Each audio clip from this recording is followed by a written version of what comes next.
minute or two to get the other live streams up.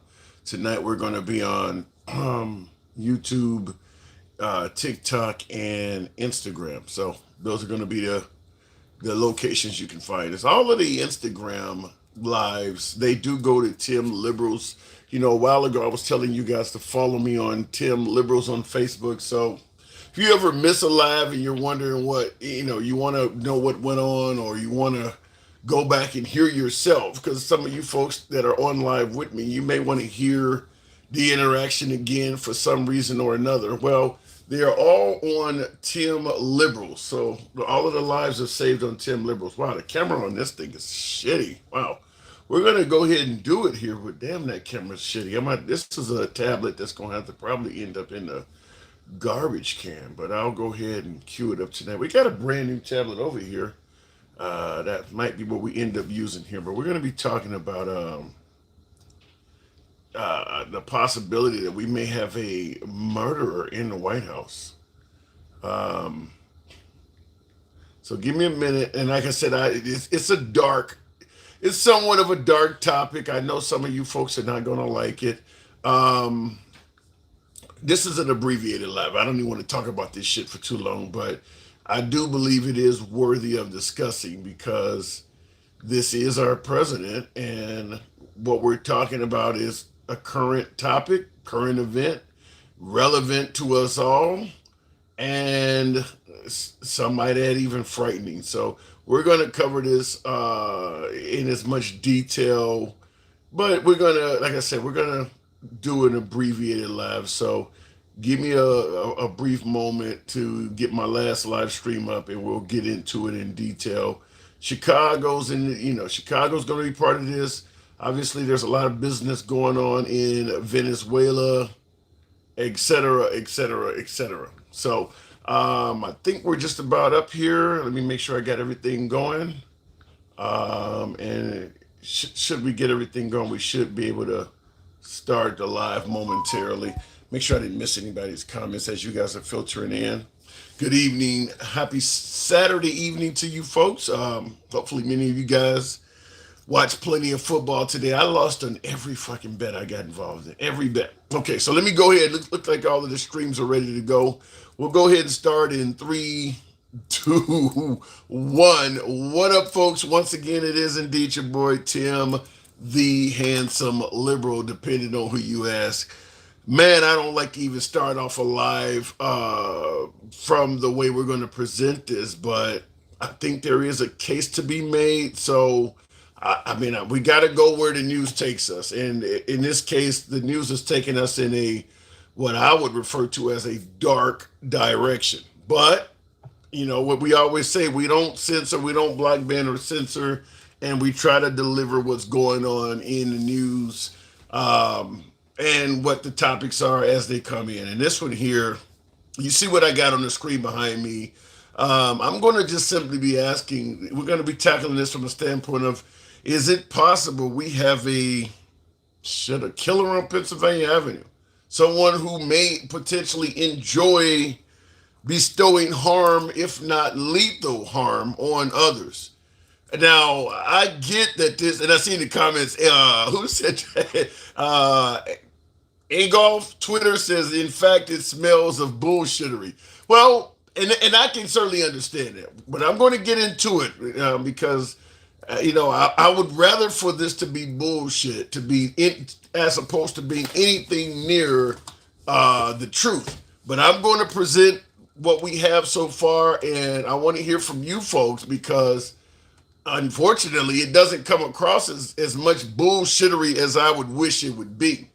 But we're talking about the possibility that we might have somebody in the White House that enjoys bestowing harm on others, lethal harm on others. So I'm going to go ahead and get into the show. Now, obviously, you guys are aware that we destroyed what we refer to as a drug boat down in Venezuela. So, and this is not just about what happened in Venezuela. We're going to make our case, but this is not just about what took place in Venezuela, but nevertheless, we will cover it since you guys are aware of it. And the president posted this video on Truth Social this afternoon saying 11 members of the group were sailing toward the United States carrying illegal drugs. And attached to the video, he wrote, quote, "Please let this serve as notice to anyone even thinking about bringing drugs into the United States of America. Beware. Thank you for your attention to this matter." Multiple exclamation point. Now, many folks on the right, supporters of Trump, and even some independents, maybe even a few Democrats, favor what President Trump did. You don't want people bringing illegal drugs and narcotics in this country. If Trump is trying to protect this country from drugs entering it, so be it. That's a good job. Consider it a win. Well, the problem is there's a lot of questions to be asked, and that's what that's why we're titling this video. I mean, do we have a potential killer in the White House? Man, like I said, I hate to say it. If it's bullshittery, that's what we can certainly go with. But I'm just going to run down to you folks what we have. Now, according to his tweet he sent out when he did this, his truth post, earlier this morning on my orders, U.S. military forces conducted a kinetic strike against positively identified Trinidad Agua narco-terrorists in the Southcom area of responsibility. TDA is a designated foreign terrorist. So TDA is Trinidad Agua. TDA is a designated foreign terrorist organization operating under the control of Nicolas Maduro, responsible for mass murder, drug trafficking, sex trafficking, and acts of violence and terror across the United States and Western Hemisphere. The strike occurred while terrorists were at sea in international water, transporting illegal narcotics heading to the United States. That's what we're going to be talking about. Transporting illegal narcotics heading to the United States. He continues on by saying the strike resulted in 11 terrorists killed in action. No U.S. forces were harmed in this strike. Please let this serve as notice to anybody even thinking about bringing drugs into the United States of America. Beware. Thank you for your attention to this matter. Crazy thing is, he says that at the end of everything. You know, I got a shit. Could you bring me some toilet paper? Thank you for your attention to this matter. He puts that at the end of every post nowadays. Thank you for your attention to this matter. Gavin Newsom even mocked him by doing the same thing. Okay, so let's get into it. While we're talking about the potential of having I'm trying not to use the schmurder word over and over again on the app, but a schmurderer in the White House. I want to get down to why there may be a possibility that what Trump is doing is getting to be sinister. Now, in his own post, he says the strike occurred while terrorists were at sea in international waters, transporting illegal narcotics heading to the United States. Let's be clear, folks. Now, if you've seen the actual clip that he posted of the boat, I'm trying to see if I can get it. I wish I had a way of putting it on a loop, but the boat that was destroyed, that's where the problem is.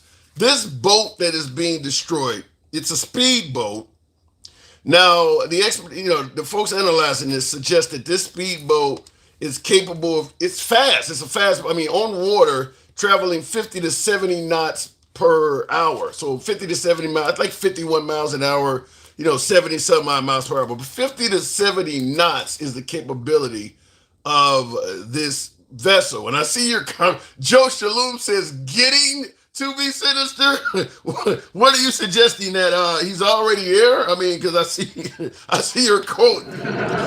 Getting to be sinister. I get it. So in other words, he's long already there. Okay. Joe Shalom, thank you for your support. Now, this speedboat, travels 50 to 70 knots. They suggest these type of boats can hold anywhere from 200 to 500 gallons of fuel. Now, at top speed, they burn fuel very fast, multiple engines, multiple outboard engines.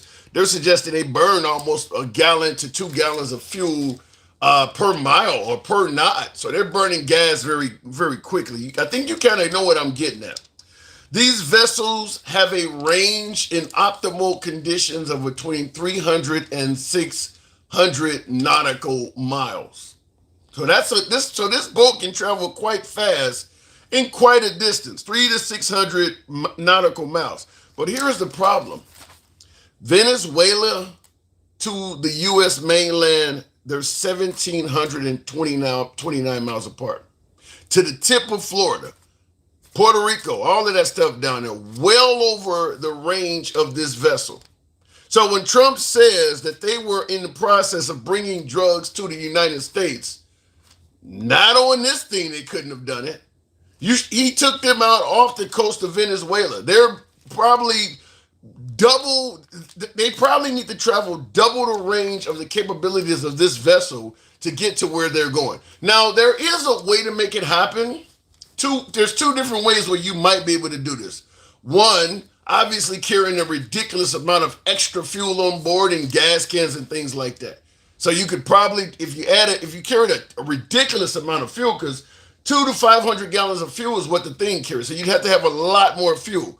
But they got 11 souls on board.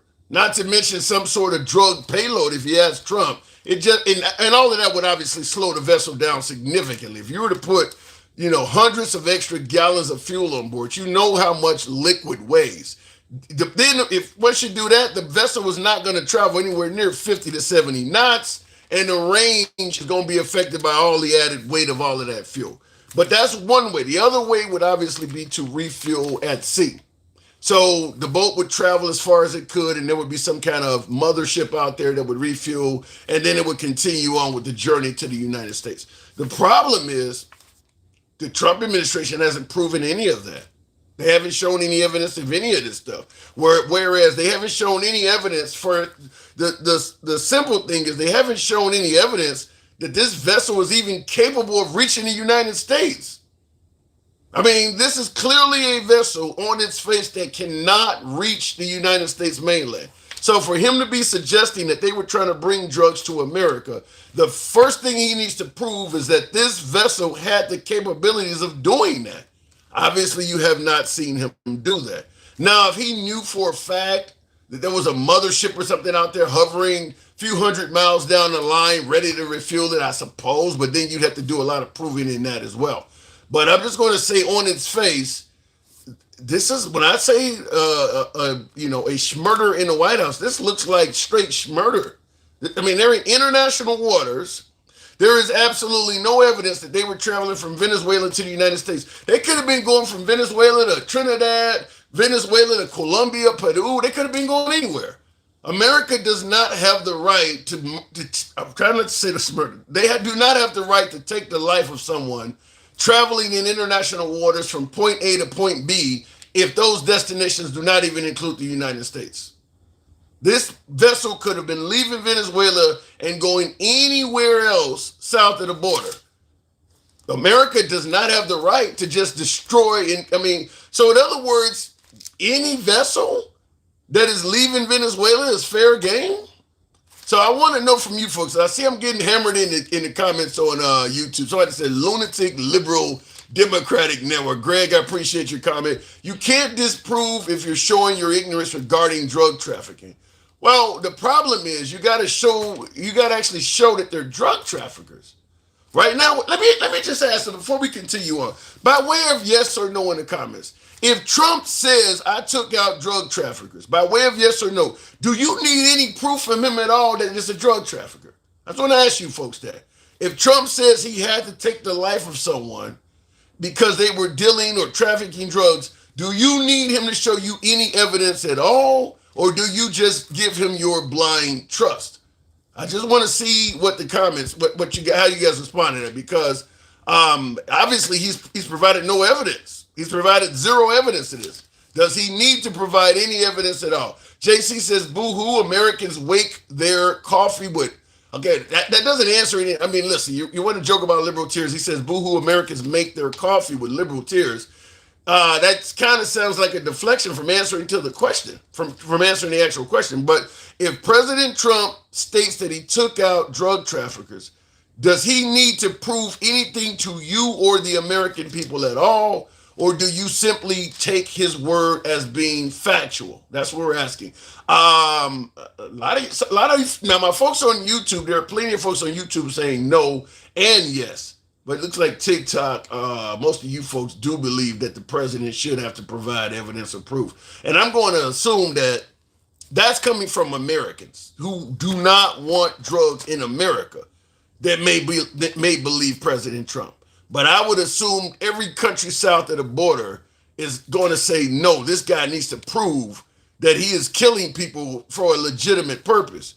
Because anybody could take off from the coast of Venezuela in a fishing boat and find themselves getting blown up.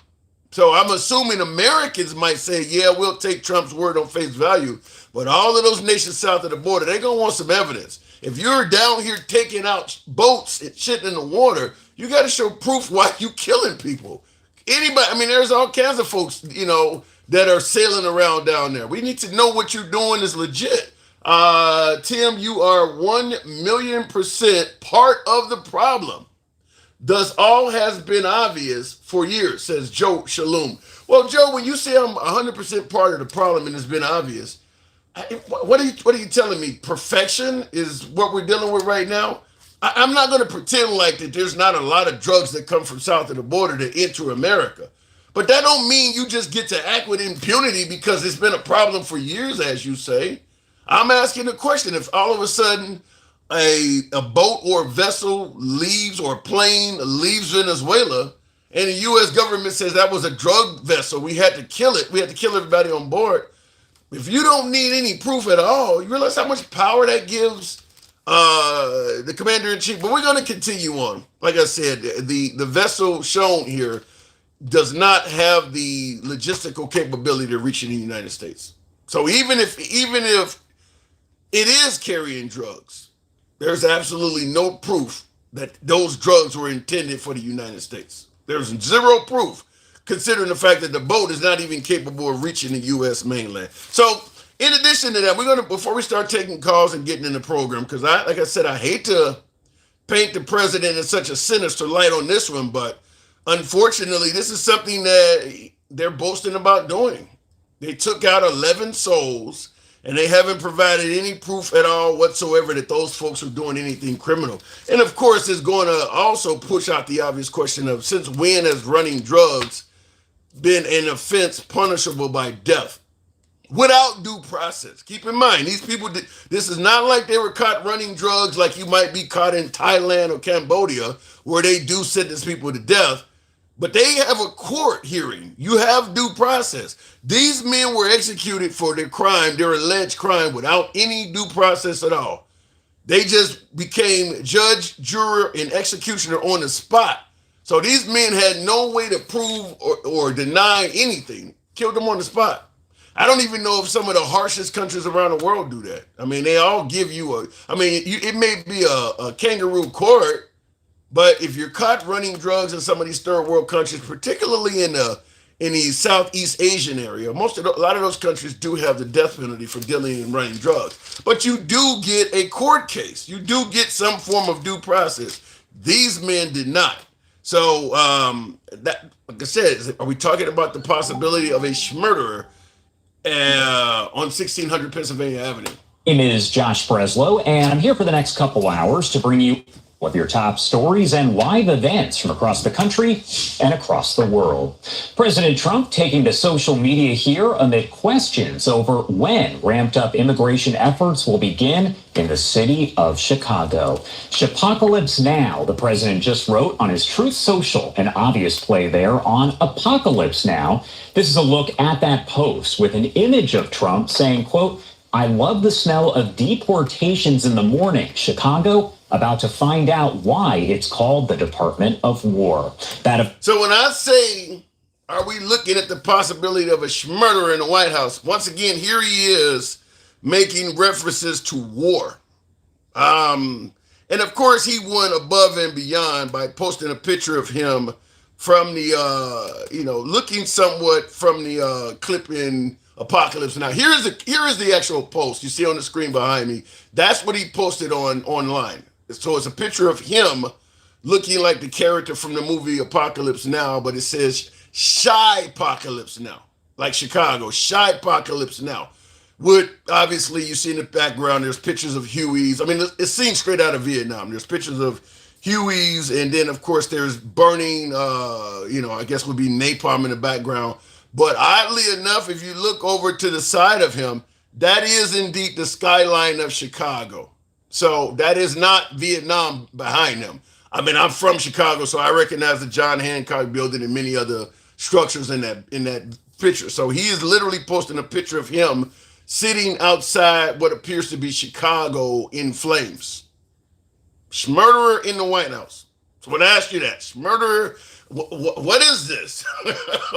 Why would a president of the United States go on social media and post a picture of one of his own cities burning in rubble while he's saying, "I love the smell"? Why would he? This is one of his own. This isn't Fallujah.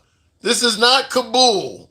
This is not Moscow. That is an American city with an American president making some sort of mockery of that city due to his actions becoming smoldering rubble. Why would he do that? A murderer in the White House. That's what we're going to talk about. So for folks who suggest, well, you liberals are part of the problem, there's no liberal on board that made him put that out there. Not one liberal made him. We remember Black Lives Matter, the Summer of Love, cities burning down and all that. He's actually mocking the notion that he's going to be responsible for doing that. Literally posting a picture of Chicago fully ablaze.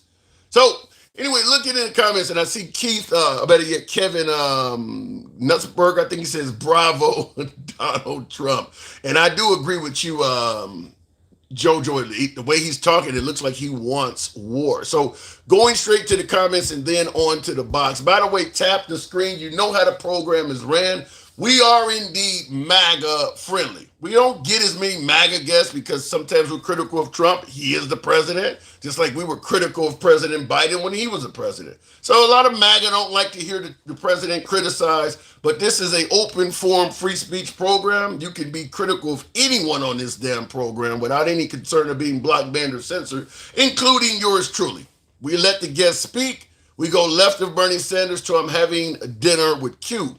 So no one is getting censored here. We don't work like that. We don't have any moderators or any of that. Other than some folks getting a bit too crazy sometimes, occasionally somebody just decides to keep typing the N-word over. Don't listen. I'm not gonna let somebody say something that's so stupid the damn fucking apps end up censoring the program. But as far as I'm concerned, you can say whatever the hell you want.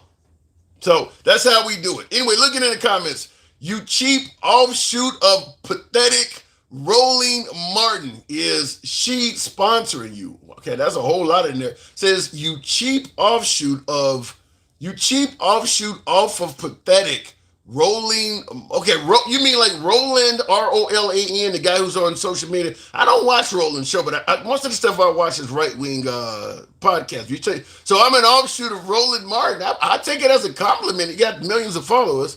But Roland is a man, and you say, is she sponsoring you? That's a guy.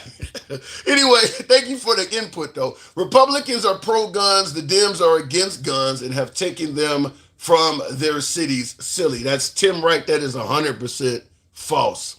There is no liberal city in America where you can't own a gun. There may be preventions from you owning a 100-round drum or so. If you just want something that fires projectiles via gunpowder in a barrel, there is no liberal city that prevents you from getting something, whether it's a shotgun or something. There is no liberal city in America that prevents you from owning any kind of firearm. So that is what they refer to as a right-wing talking point. Let me go ahead and get to the program. We'll start out with Captain America. Good evening, Captain. Welcome to the program. Is it wrong to suggest that Trump is starting to look kind of sinister, or he's seeming to take pleasure in potentially being lethal to people? Fuck no, that's not wrong. Are you kidding me? Is this anything new? Honestly? Well, he has reigns now. I'm saying, like, he has. Well, when you say is it anything new? I've never seen him, even President Trump, post a picture of one of his own cities in rubble while he's sitting there admiring the damage. I've never seen him do that before. Well, that's what I'm saying. He's got free reign now. Yeah. He doesn't have another term to worry about. He's got both Senate and House locked down. I mean, what can he do wrong at this point? Wow.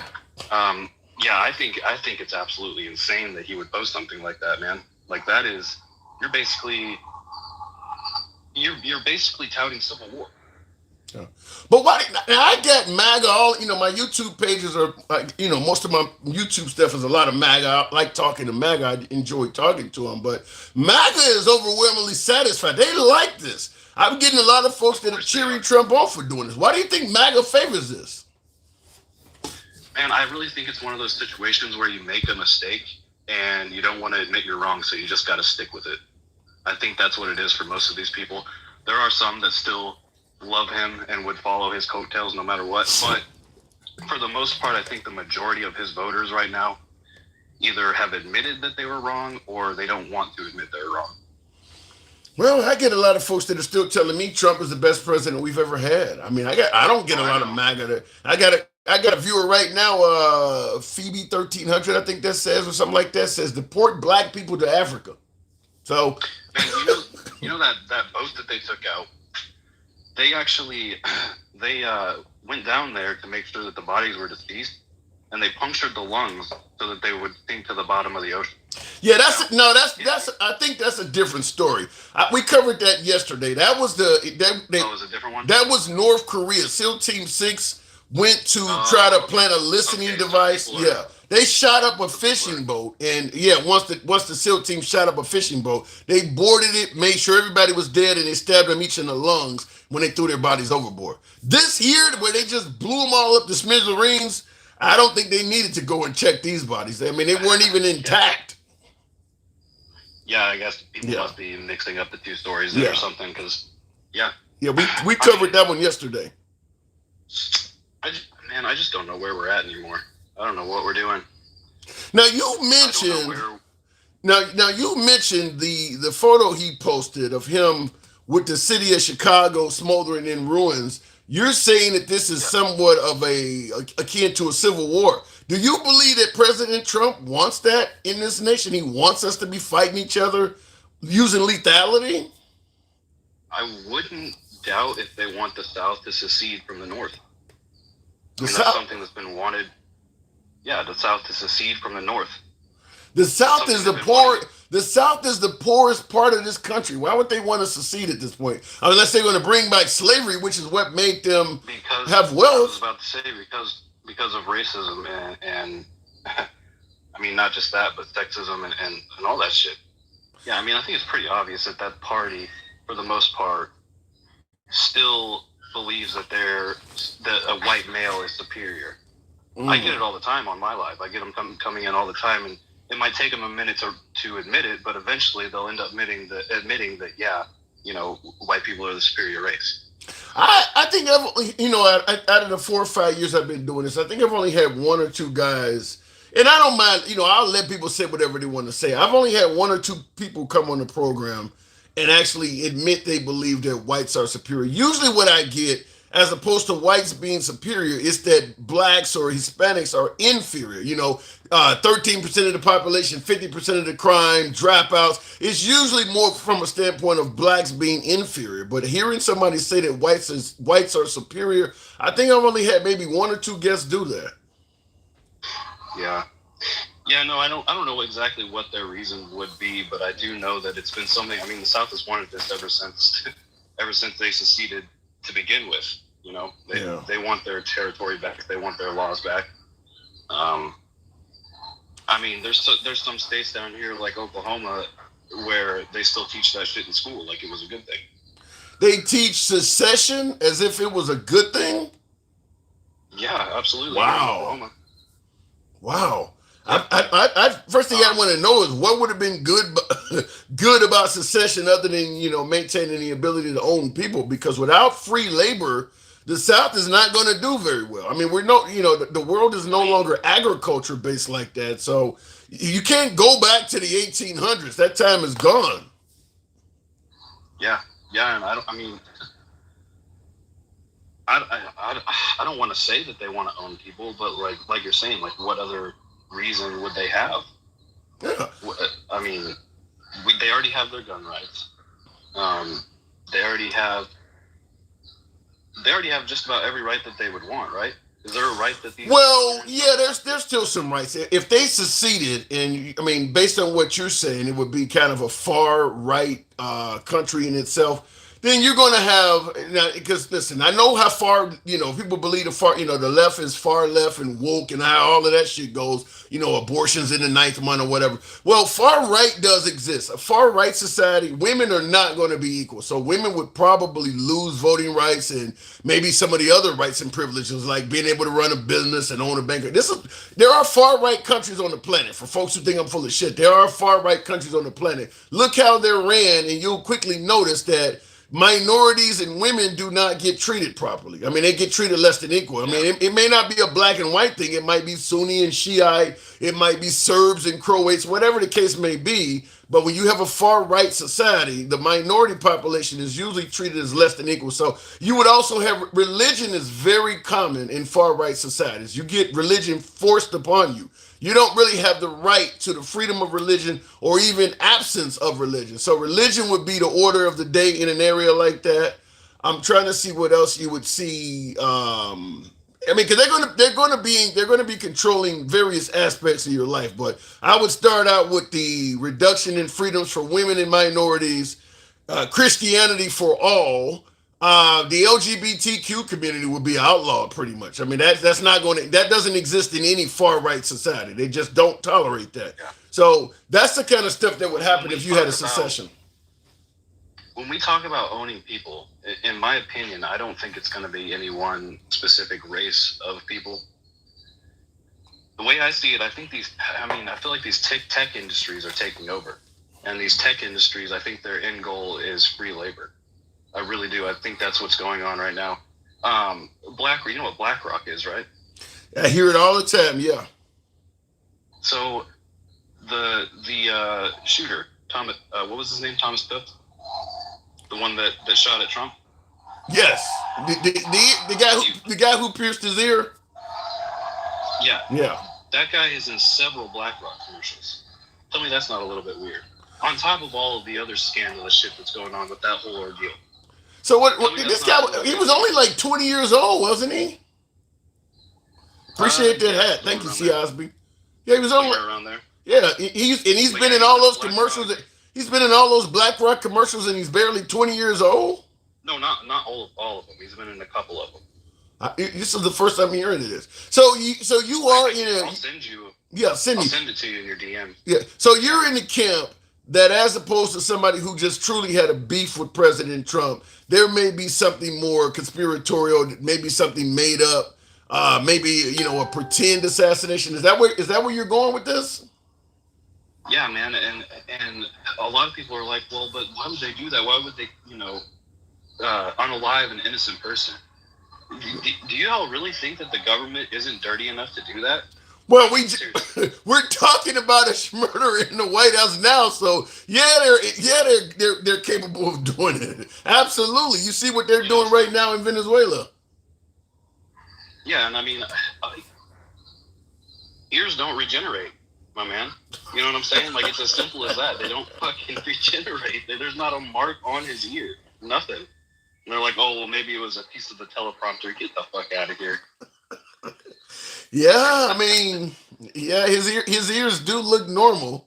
He doesn't look. I mean, he doesn't have because we've all seen mixed martial arts fighters with the cauliflower ear and things like that. You're right, they don't regenerate. Or the people who get the big ass gauges, the big hole in their ear and it's hanging, they have to have surgery. I mean, you're right, it doesn't regenerate. And when they get those big holes in their ear, it doesn't go away. But for some reason with Trump, an AR bullet just healed itself. Yeah, and I mean, I'm sure you saw that they're wanting to take away gun rights from LGBTQ. Have you seen that? No. What did he use? Mental illness as a reason? Yeah, mental illness as a reason. And my thing is if they can take it away from them, they're not going to stop there. No. They're going to end up taking it away from African Americans because they're too violent. They're going to end up taking it away from, Middle Eastern people because, they're typically terrorists or whatever the case may be. They're going to find ways and reasons to be able to take it. Where did you hear this? Because I agree with you 100%. If they are allowed. This came straight from Mike Johnson. Wow. This came straight from Mike Johnson. If they are allowed to deem members of the LGBTQ community as mentally ill, and therefore they can take their fight, because they're trying to deem TDS, Trump derangement syndrome, as a mental illness. So that would mean that anybody who's a critic of him could lose their firearms. Yeah. Now tell me it doesn't seem like we're headed towards some sort of civil war. Not if he's attacking nothing but blue cities and states. He's taking away rights from people who are obviously on the opposite political spectrum as him. Well, MAGA is still adamant that ain't nobody lost any rights under Trump. Well, MAGA, maybe they should be checked for mental illness. Maybe they should have their guns taken away because, and Mike Johnson, what was it that Mike Johnson was talking about today where he was saying, he said that Trump, it was something about the Epstein stuff. Oh, he said Trump was an FBI informant. Yeah. Well, you know my take on Tim, how many excuses are they going to come up with, my man? It don't matter. How much shit are we going to go through? Here's the thing: if they would have started with that, if that's what they would have started with, they would have just said, "Hey, Trump was an FBI informant." That's fine. But when you make 4 fucking excuses in front of it, and then you're like, "Oh yeah, by the way, he was an FBI informant," get the fuck out of here. Well, you're fucking lying. You already know my stance on it. While I feel quite confident that there's something about Epstein's information that Trump does not want to get out, whereas he might be guilty and involved in some of that. The fact is, I don't think that shit matters to MAGA. I think MAGA sees Trump as doing so many things that are right for America that they're going to look at it like, okay, look, I'm not going to throw him under the bus for this one little thing. Yeah, I don't like what happened. I wish he had to release the information. But all of this other stuff he's done great for America, I'm not going to throw him under the bus just for this. So I don't think he really has to release it. I've had someone actually tell me in my live that even if he was in those files, they would still support him as president because he's doing such a good job that wouldn't matter. Exactly what I just said. Middle of Fifth Avenue. Yeah. I got to move it on, Captain America. But I agree with that. I don't even know the person, but I agree with them 100%. I don't think Trump has to release anything related to Epstein. The support is still going to be there. Yeah, look, I'm not totally happy they didn't release this, but overall, I think he was a fantastic president. That's what you're going to hear, so it doesn't matter. And he knows that. Middle of Fifth Avenue. Captain, appreciate you coming through. All I got to say is we better get our shit together before we lose our rights. And also Jon Stewart 2028. Take care, Tim. I ain't heard shit from Jon Stewart either, by the way. It better happen, goddammit. All right, my man. How about can I send you a hat? Actually, you know what? I was going to touch on that, actually. I'm actually impressed with Gavin Newsom. I'm not going to lie. I'm still not fully on board with him. Some of his policies in California are a little Yeah. But as far as his trolling and his ability to get under Trump's skin, it's fucking perfect. No one's been able to do that like him. Yeah, sounds like Gavin about to go to federal prison. I gotta move it on. Appreciate it. All right. And I'm just, I'm joking, obviously, but anybody that criticizes and chastises Trump, it is what it is. Trump is obviously exceptionally vengeful. Exceptionally. Name one good thing Donald Trump has done for America. Just name one, says Bruce. Securing the border. Securing the border has been a good thing. I think most Americans favor that. I always bring up protecting the integrity of women's sports. That's another one. I don't think it affects hardly anybody, but fact is most Americans do not want biological males playing against girls in sports. That's something he has done that is good for America. Most people do not disagree with preventing biological males from playing against girls in sports. And of course, most Americans do believe the border should be secure, and most Americans do not think Biden was doing a good job at that. So I'll give you those two. In the comments, hey, Bruce, what it says, Jason says, makes liberals cry. No men in dresses in military, no women in bathrooms and sports. I think he's going to do you say no men in dresses in military. I think he's going to successfully do that, Jason. But in regards to the notion of no women in bathrooms and sports, the bathroom thing, you're not going to be able to stop. Let me just be candid with you folks. I'm gonna come at you locker room talk style. We'll go back and take the next caller. By the way, tap the screen. I haven't solicited that at all. Get us on up to 20,000 likes. We can certainly do that if you let your thumbs not be lazy. Tap the screen. If you're watching us on YouTube or TikTok live as well. Feel free to follow the program if you enjoy civilized dialogue from all sides of the aisle. We don't block, ban, or censor anyone. We go left of Bernie Sanders to I'm having dinner with Q. We are MAGA friendly.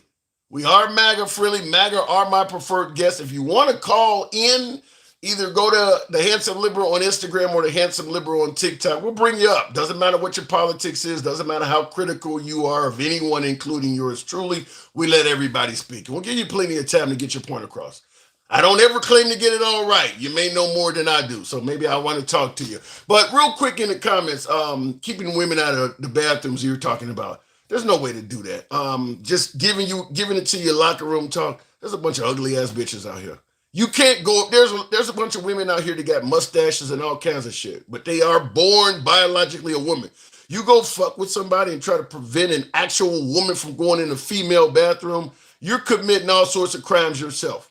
So trying to block people from going into bathrooms, that is an avenue to get yourself in a whole lot of trouble. There are men that look like women, even though they're genuinely men, and there are women that look like men, even though they are genuinely women, and it has nothing to do with them being part of the LGBTQ community. Some people just are born looking feminine or born looking masculine. So you start fucking with people and preventing them from entering bathrooms and shit like that, or starting fights with them, you're getting yourself in a lot of trouble. Looking in the comments, Trump was proud of that. Means anti-war, then anti-war. I don't know what you mean by that. Trans derangement syndrome is a MAGA epidemic. It's a good comeback, Agoff. That's a good comeback. I can't disagree with that. Going back to the box, and appreciate some of you folks that sent the hat. I did set a goal, 20 of those little hats. Show your boys some love. Support the program. It does help maintain some of this shit. Tiny piece of appreciation. I do appreciate those who have sent that. Trump is a great president, just different from the previous presidents. When he rises above the party. Well, the problem is posting a picture of yourself, admiring Chicago and smoldering ruins. Many would suggest that's not the makings of a great president, but perhaps you think differently. Let me go to the box. Continuing on with the program, we'll go to, what does that says? Real Talk. Good evening, Real Talk. Hey, how you doing, sir? I'm doing good. What am I getting wrong this evening? The president is posting a picture of himself standing over the ruins of Chicago. What say you? Yeah, that dude is different, man. OFK should be like that. Like, he just won't clout or whatnot. He want to pretend like he's this big tough guy or whatnot like that to try to make it seem like, like with the Russia thing. Wait. But Real Talk, Russia is an enemy of the United States. This is one of his own cities. Yeah, he want to seem tough. OFK should be like that. So do you take a photo a mock photo maybe standing on your wife's back like she's George Floyd because you want to be tough? You don't crap on your own people, man. If this is supposed to be the golden age and America is supposed to be back, that's clearly showing that America is not back and it's still in turmoil. From my perspective, OFK should be like that. This is actually, and it was. Go ahead. It was something else I had want to touch on too, right? Because I saw that Mike Johnson little host where he was saying Trump was an informant or whatever case should be like that and turned him in. Now the crazy part of me would be about that because it's like they don't even do their research to find out if it's something good that we could say. Because I remember when Trump was on Air Force One and he was asked about why did he fall out with Epstein, he clearly said that because he was stealing his people. So, did Trump forget that he was an FBI informant? No. Or what? No, you know what's going on. This used to happen when Sarah Huckabee Sanders had Carolyn Leavitt's job in his first term. Fact is, people that are around Trump want the best for President Trump. They know he said stuff that's crazy sometimes, and they try to come up with ways of finagling his words to make a defense for him. Trump is the one that is just saying whatever the fuck he wants. So they're trying to correct stuff, and then they don't realize he's liable to come right behind you and say something crazy again. That's why it looks like the whole thing is not fitting together well, because they're all calculating and trying to think ahead before they speak, because many of them are attorneys and things like that. Trump is just saying whatever the fuck he wants. And so he is the one that is putting the fly in the ointment to folks who are trying to speak on his best interest. But that means that proves that they are lying then, because well, Trump is what he is actually doing, and they Like, why doesn't his supporters actually see that? Like, why they try to pretend like these kind of things are not going on? It's just like when you was talking the other day, you were talking about how they just bombed that boat. Like we don't even know what was on it, what was going on, or whatnot like that. You just bombed the boat. But I remember when Obama had ordered a bomb strike or whatever, they had unalived some people. You know, I mean, they was all in the uproar about it. It's politics. And it was supposed to be. It's politics. Trump is doing things that they wouldn't favor, but they're okay with it because he's doing things that people they don't like. They don't like Chicago. They're not a big fan of Venezuelan drug dealers or illegal immigrants. So if it's those people, you can kind of do whatever you want, and MAGA's going to turn a blind eye to it because you're taking out people that we think are bad anyway.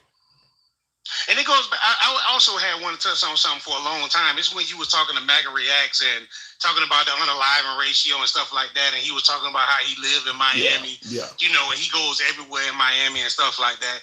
Now, I had found that crazy because I'm born and raised from Miami. And I was one of those in my old life. I was one of those ones that was out there in them streets of Miami, Dade County 305 all the way live. OFK should be like that. And what he was saying was totally untrue. Because if you was living in Overtown, like I did, Poker Bean Project, Brown Sub, Opalaka, or whatnot like that, it goes down in there. There was times, literally, when tourists came through there, and they knew that was tourists, and they was asking for directions, you had got a direction to go in, and that wasn't the one they was looking for. So for him to sit there and say like he just ride around there and everything is all great, he one of them people that stay in the house all the time. Back in my 20s and 30s, I was in Miami and I went hollering at some chicks in the Pork and Bean projects, and I knew when I was there, like, I mean, they're like little row houses and shit. I knew back then, like, this is, I mean, but I'm from Chicago, so we got Otter B. Wills and Altgale Gardens. We got a whole lot of them little row where we had them. They don't tore a lot of them down, but we had the same thing in Chicago. So if you're from the hood, you know when you in the hood, no matter where you at. For sure. Yeah, and so we had these apartments. Back in there when I was a little kid, we had these apartments called they were called Aswan Apartments. They redid them now. They was at Opalaka, 135th Street, 132nd, and 27th Avenue. But back in that days when I was growing up as a little kid, you know what I'm saying? People was getting unalived every day. Yeah. OFK should be like that. Like all you gotta do is watch. Most of the first few seasons of the first 48 was filmed all over Miami. Exactly. And it was two places that always showed Poker Bean Projects and Overtime. OFK, because them the areas where it went down good. Now, when you talk about like the Doral and the good areas and stuff like that, they patrolling them things heavy. You know, there was one time I was walking up the street in Doral as I worked at a garbage dump, and, you know, there was people, you know, jogging and riding bikes up and down the block. It was broad daylight, but I was the only one that looked like me. So the detective came down the street, pulled over, cut me off. First thing one of them said was, "What you doing around here?" Ooh. So it just, so I'm saying that to say, it went on longer than that. It was horrible. Yeah. But sitting there saying that, you know, if you was in these areas like that, that you wouldn't know what goes on in the hood. But let me ask you this: now that we got Trump in office, as rough as you're saying Miami was, would you support putting the National Guard on the streets of Miami to cure? Because this is what the right is saying. If you don't want the National Guard to come in, that means the Democrats are for crime. This is what they're saying. No, I wouldn't say send the National Guard down there. What I would say is put opportunities down there. You know, give people a chance to make better money, because some jobs high down there. But you know, back in those times when I was there, you know, but if you didn't know nobody, you getting the low-end jobs. Like, for an example, like there was a time where I was doing construction, like demolition, throwing boulders for $8 an hour, digging holes and stuff like that. You know what I'm saying? So if they invest in these communities that's down there and show people that there's a better way, then, things will be better. But just sending in, it's like you said one time before, what the criminals going to do, when the block is hot, they know it's time to go in. Because the block hot right now, well, case should be like that. But when them boys get out of there, then we going right back to business. Yeah. And it doesn't fix the problem with all you doing is making people feel some kind of way. You're not showing that you are trying to help them. Now, like the police officer, there was a time down there, the city of Miami was under investigation for corruption. The city of Miami Department of Police was under investigation for corruption. The chief had to resign or whatever case should be like that. There was a time when this was Metro Dade, when the dude had got pulled over right across the street from a cousin's house, police, 2 officers searching his car, found a whole OZ of green. Okay, should be like that. Told the dude to walk off. The dude walked off, but he came back or whatnot like that. But by the time he came back, the 2 officers were standing out there blowing what he had, like, you know, what he had.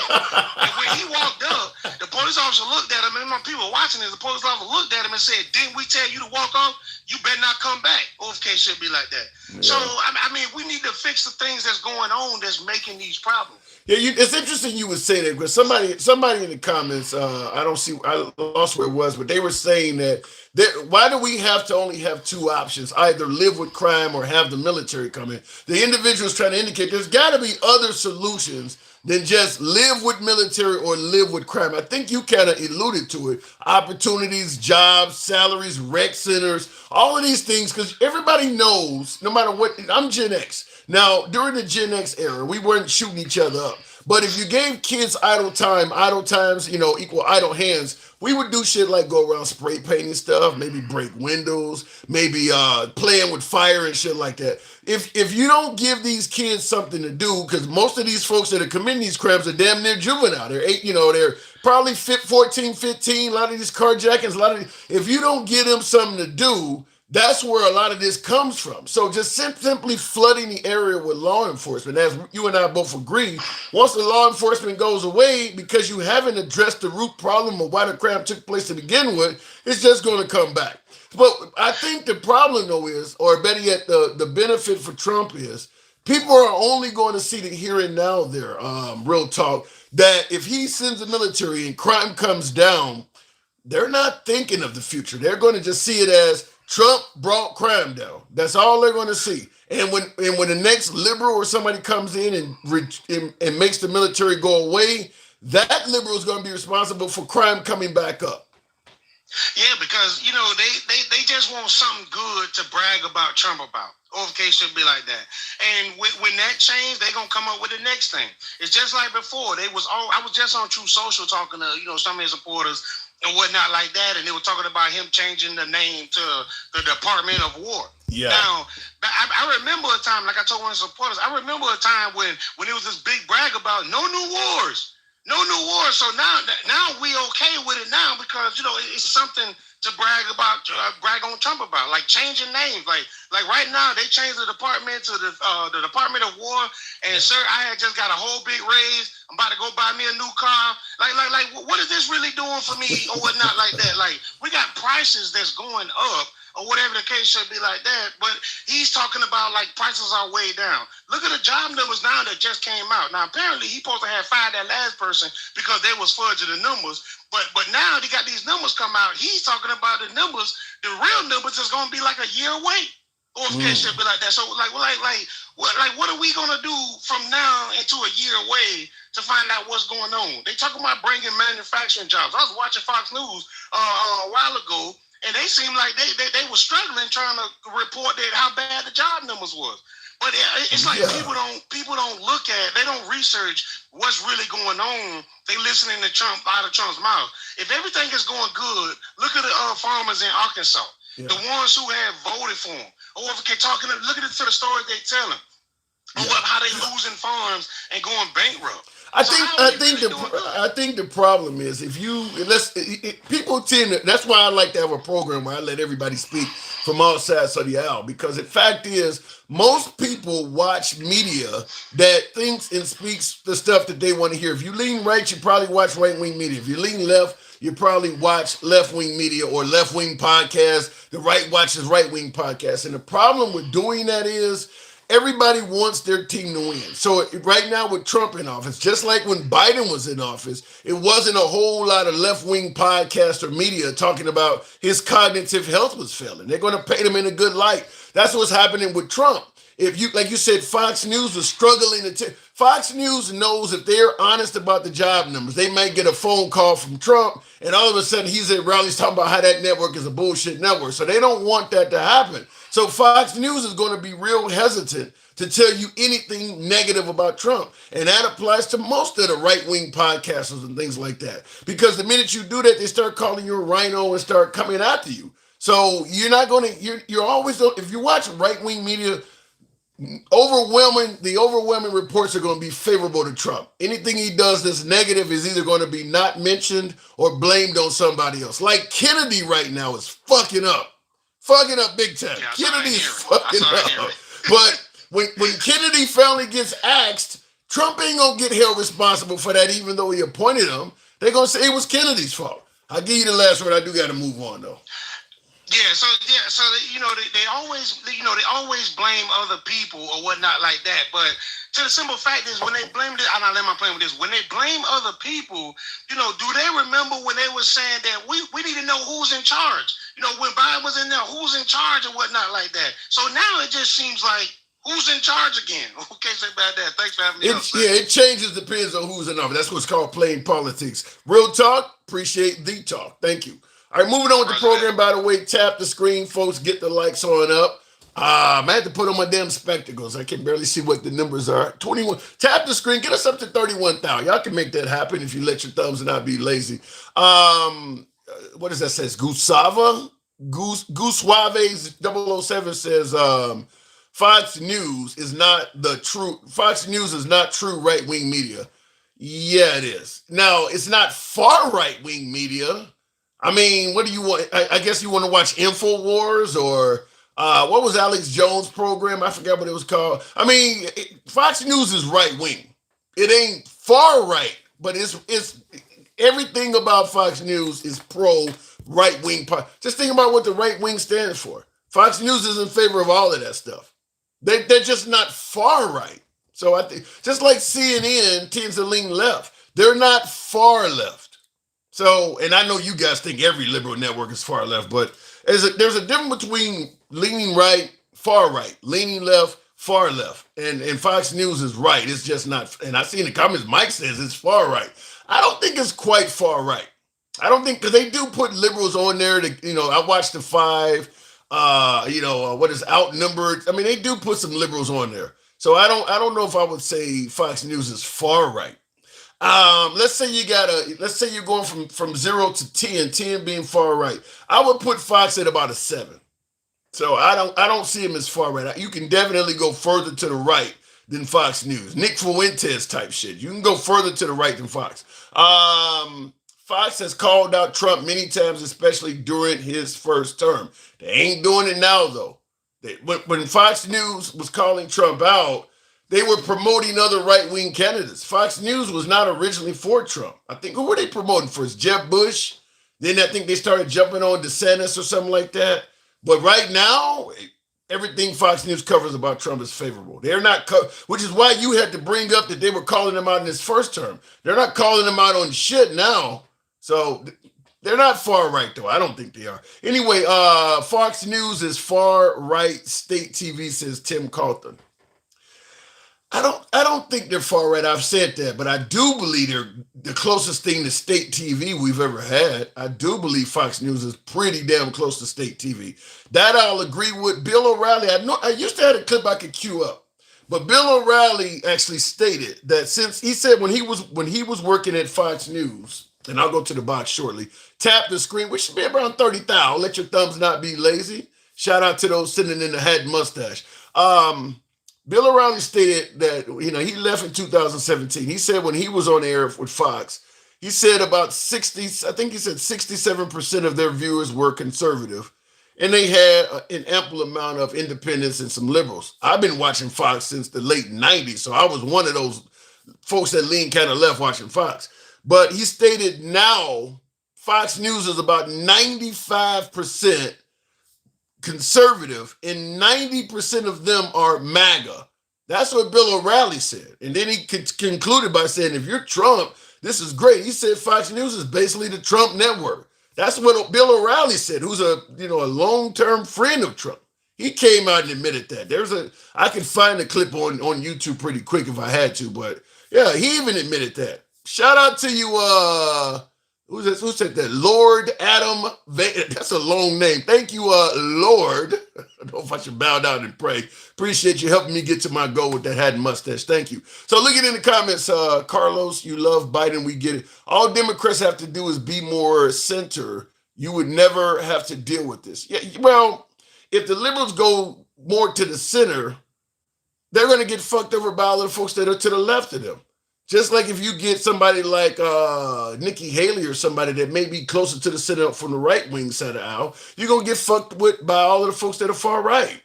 There's a lot of far right folks that didn't like Nikki Haley taking down the Confederate flag at the state capitol and shit like that. Just like there's a whole bunch of folks on the left that don't like how Joe Biden maybe handled Hamas and stuff like that. So you go close to the center, then the people that's on your flank gonna come up. Going back to the box, we'll go straight to Mike. Good evening, Mike. Welcome to the program. So you think Fox is far right, huh?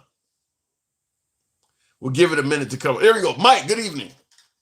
Hey, what's up, Tim? No, of course I think they're far right. Matter of fact, they spread a lot of misinformation, which is why they got sued, and they had to pay that big settlement. And then they themselves went back and said this is just for entertainment purposes only. Yeah.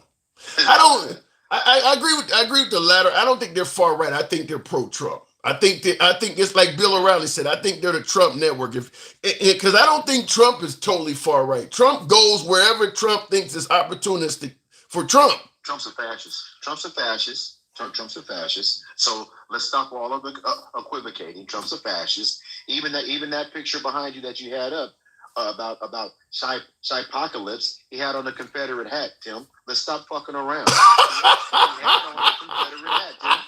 I didn't know that. Yeah, that's a Confederate hat. And so let's stop equivocating on all this shit. If people still ride with them, they're the racist, fascists, and it's just simple as that. Period. He's obviously hold on. Thing, man. He's obviously taking this as from a clip. I love the smell of napalm in the morning from the movie Apocalypse Now. Was the character in Apocalypse Now wearing a Confederate hat though? Yeah, I'm pretty sure it was, Tim. Okay. But here's the thing, Tim. And this is why I push back with you on this shit. He's the president of the United States. Right. If he's not sure about what he's posting, if he doesn't understand the origin of shit he's posting, we agree with and this. they just dismiss it as, well, that's just Trump being Trump. Well, you guys don't have a whole lot of standard for leaders.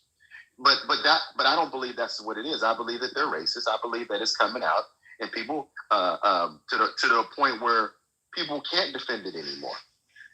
But there's a lot of people that like it because they're racist and they're fascist. Yeah. Well, I'm going to start. I'll start out by agreeing with that. We'll talk about the racist part, but I agree with if you're okay with this. Listen, anybody who's okay with him doing this, or you see this and laugh, or you like this, you have no damn reason whatsoever to ever fucking talk about Trump derangement syndrome. If you wonder where Trump derangement syndrome comes from, and you don't see shit like this causing it, then that's something internal to yourself. You want people to like Trump. You don't understand why people just hate him for no reason at all. But then you look at some shit like this where he's painting an American city in smoldering rubble, and you don't understand, well, why do people hate him? He's such a good president. He's literally making fun of an American city, the third largest city in America, 3 million people damn near, in smoldering rubble. So just understand when you folks are talking about Trump derangement syndrome, it originates from shit like this. But why don't they see that? They do see it, Tim. You listen, it takes a special kind of person to admit they're racist. Like Gen X. Like Gen X likes to hide behind the other things. But Gen X he's a racist. I mean, there's no question about it. And I can see it. I gotta get Gen X on here. Now you say he's a Proud Boy, but Gen X says that the Proud Boys have black, people of color in it too. But here's the thing, Tim. There is nothing about the Proud Boys that gets represented about equality and diversity. Come on, let's just stop with the fuckery.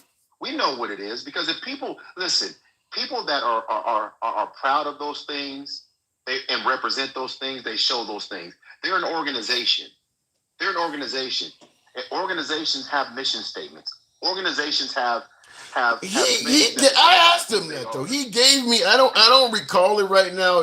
Hopefully you'll watch and I'll get him back on here. But he gave me the mission statement of the Proud Boys, and he was talking about helping people and doing things for the community. I know that's what they say. I mean, the KKK was saying the same shit. Let's just be clear. Listen, unless you are Aryan or some of these far right groups that don't care, they're just going to put it out there and say, we don't give a shit. They always equivocate. How about this? But how about this? In my comments, John Muser points out, he's talking about Enrico. I forgot his last name, but he says the leader of the Proud Boys is brown. So he's assimilated to whiteness. He's assimilated to whiteness. Next question. So you mean like he's like a George Zimmerman? He's assimilated to whiteness. Yeah. Next question. Absolutely. Yeah. He's assimilated to whiteness. He doesn't believe that those rules apply to him because he doesn't see himself as that. He sees himself as assimilating to whiteness. Next question. All right. I'll leave it at that. I'll leave it at that. But here's the thing. Here's what I wanted to ask you about. Because Mike Johnson did say that Trump was an informant, right? How do you get to become an informant, Tim? Snitching. But yeah, but usually you become an informant because they got the goods on you. Exactly. You're not going to just wake up one day and go, you know what? I think I'm going to tell on this person. You become an informant because they have something on you, and you say, but I can give you something bigger. That's why you become an informant. So either Mike Johnson misspoke, but I don't trust his racist ass either. And I don't think he misspoke. I just think that sometimes they're getting to the point where they don't believe it matters. It doesn't matter. They don't believe that They don't doesn't believe matter. I don't think it matters one bit. Like I said, when it comes to President Trump, people believe he's doing such a great job. They're not going to throw him under the bus for the Epstein list. I think he knows that all I got to do is just keep stalling on this shit. Throw Venezuela at him, throw Chicago at him, throw Ukraine and Russia at him, throw, as Steve Bannon said, flood the zone. And because the Epstein stuff, the only reason why I started getting talked about again is these brats came forward and did their own thing. But we had moved on from the Epstein list pretty damn quick. And Trump he's talking about New Orleans is next. You can keep throwing American cities out there to the point where Epstein gets little to no coverage at all. 100%. And again, he understands the ignorance and the lack of research that his base does. He understands them better than we do. Yeah. Let's just call it what it is. He understands. That's why he does it. He throws that shit out there. They run with it, doing zero research, and then they repeat it over and over again as if it's. And he understands that. His administration understands that, and they do it, and they fall for it every single time. Every single time. It puts Trump. It puts Trump in a good light. Now, I want to ask you: had you heard? Because speaking of Mike Johnson. I hadn't heard this yet, but there's a suggestion that they want to potentially consider taking away firearms from members of the LGBTQ community, suggesting that they're mentally ill. Yeah, I heard that. But again, Tim, white America is going to come up with any reason to oppress other people. That's just what they do. And when people want to act like it's not a thing, why would you? So now we want to take weapons out of the hands of a particular community because of what now? Because they're gay. Because of what? Because they're gay or trans. Yeah. Well, when we really should be looking at taking weapons out of the hands of, if you're going to do it, and I don't agree, but let's just be clear, I don't agree. I believe in the Second Amendment, but I also believe that we have to do something because we have too many weapons on the street in this country. But to isolate a group and say, we're going to take your right away, again, Tim, this isn't new. This was in Project 2025. None of this shit is new, Tim. None of it's new. All of it's here's something, but you often hear my shall not be in French crowd suggest that, come and take it from my cold dead hands, Charlton Heston and things like that. Having firearms prevents tyranny. I don't buy that. I think that you can be very tyrannical right alongside an armed population, because at the end of the day, the population, first of all, they don't have the same weapons as the military does. So, let's say Chicago, for instance. Military goes into Chicago. Them gangbangers are not about to go up against the National Guard that has access to aircraft and all of that shit. And that's the first thing. The second thing is it's hard to suggest firearms in tyranny when a segment of the population is going to be in favor of the tyranny.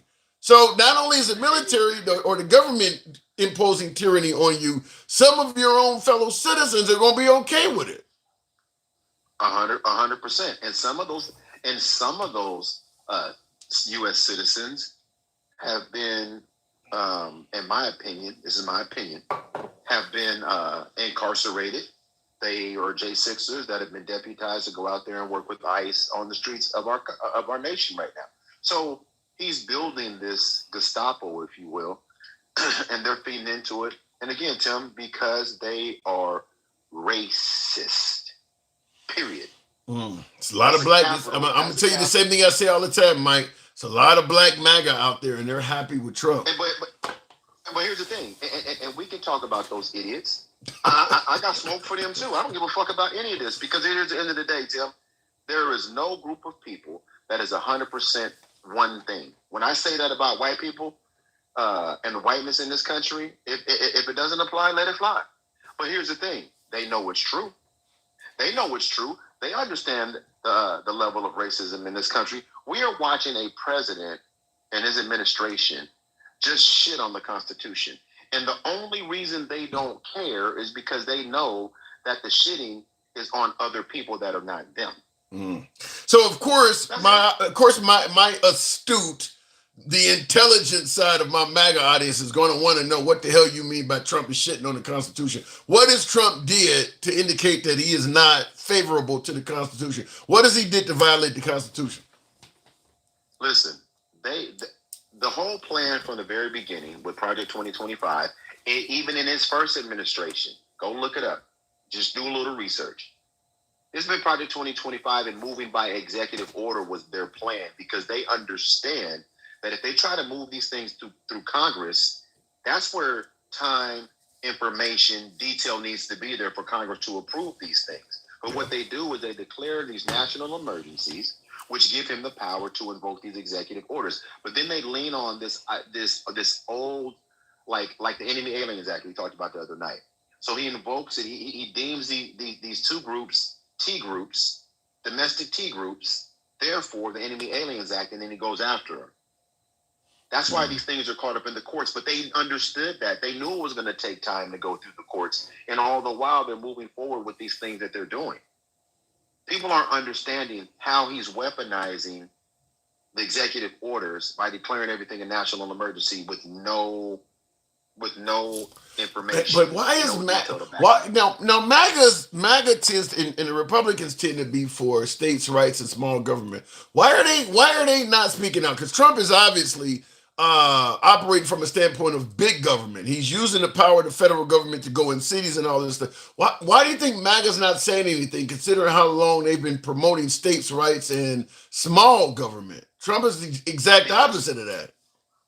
Right, but when he says America first and he says make America great again, it means make America white again, and they like it.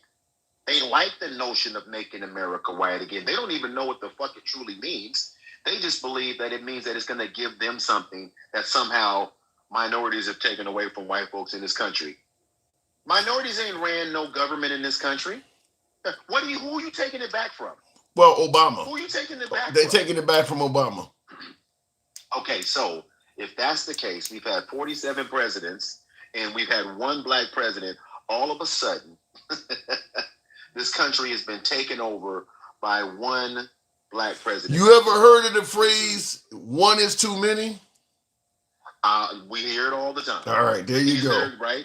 So, but again, though, Tim, if that's the case, they don't want equality anyway.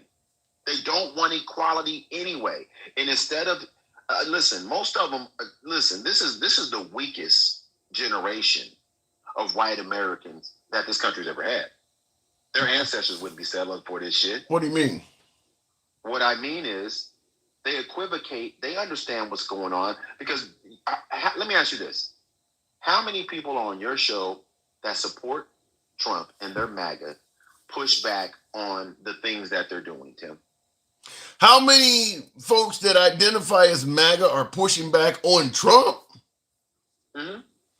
I mean, I think all MAGA pushes back on Trump on something here or there, but it's minuscule at best. I mean, I don't think most of the Trump support, anything that does not work on Trump's behalf, he's going to say he didn't know about it. I mean, that's kind of the typical answer with Trump. I didn't know anything about it. Tim, I want you to, I'm going to say this, and I'm going to say it slow. We have to understand that the person we're talking about, all this shit we're talking about, This is the person that sits behind the resolute desk and supposed to represent the U.S. for the world. That's who we're talking about. This is the lowest. Listen, this, I told you, he's about as mediocre as it gets, Tim, and I'm going to stand by it, and you can't defend it. You can't. You can't defend it. It depends on what you're judging him on. Like I said, securing the border, he's not mediocre. He's superior. I am judging our president the way we should judge all presidents. There's got to be some integrity there. He's not shown any. There's got to be some morality there. He's shown none. There's got to be a high level of character. He's shown none. And there's got to be a high level of integrity. He's shown none. Tell me what one of those four that he's shown, Tim, at a I'm not even going to say a high level. I'm going to lower the bar. On a scale of 1 to 10, tell me a time where he's shown us a level 5 when it comes to integrity, character. He doesn't ever talk about bringing the country together, ever. No, I disagree.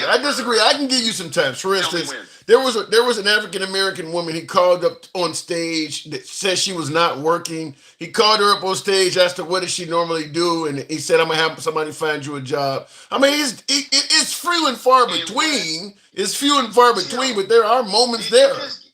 Did you just give me? Did you just pull out one black woman? Is that what you just did? Few and far between, but it does exist. And so what did that give you from him? What did that tell you? He has integrity, character, or hold on.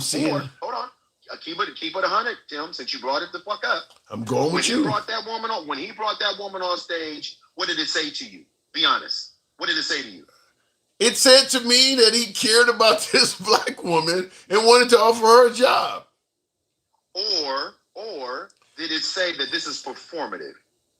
Listen, he's a politician, Mike. All politicians are performative. I thought he wasn't. They lied about that. He is a typical politician. They lied. More lying. So here's my thing, Tim.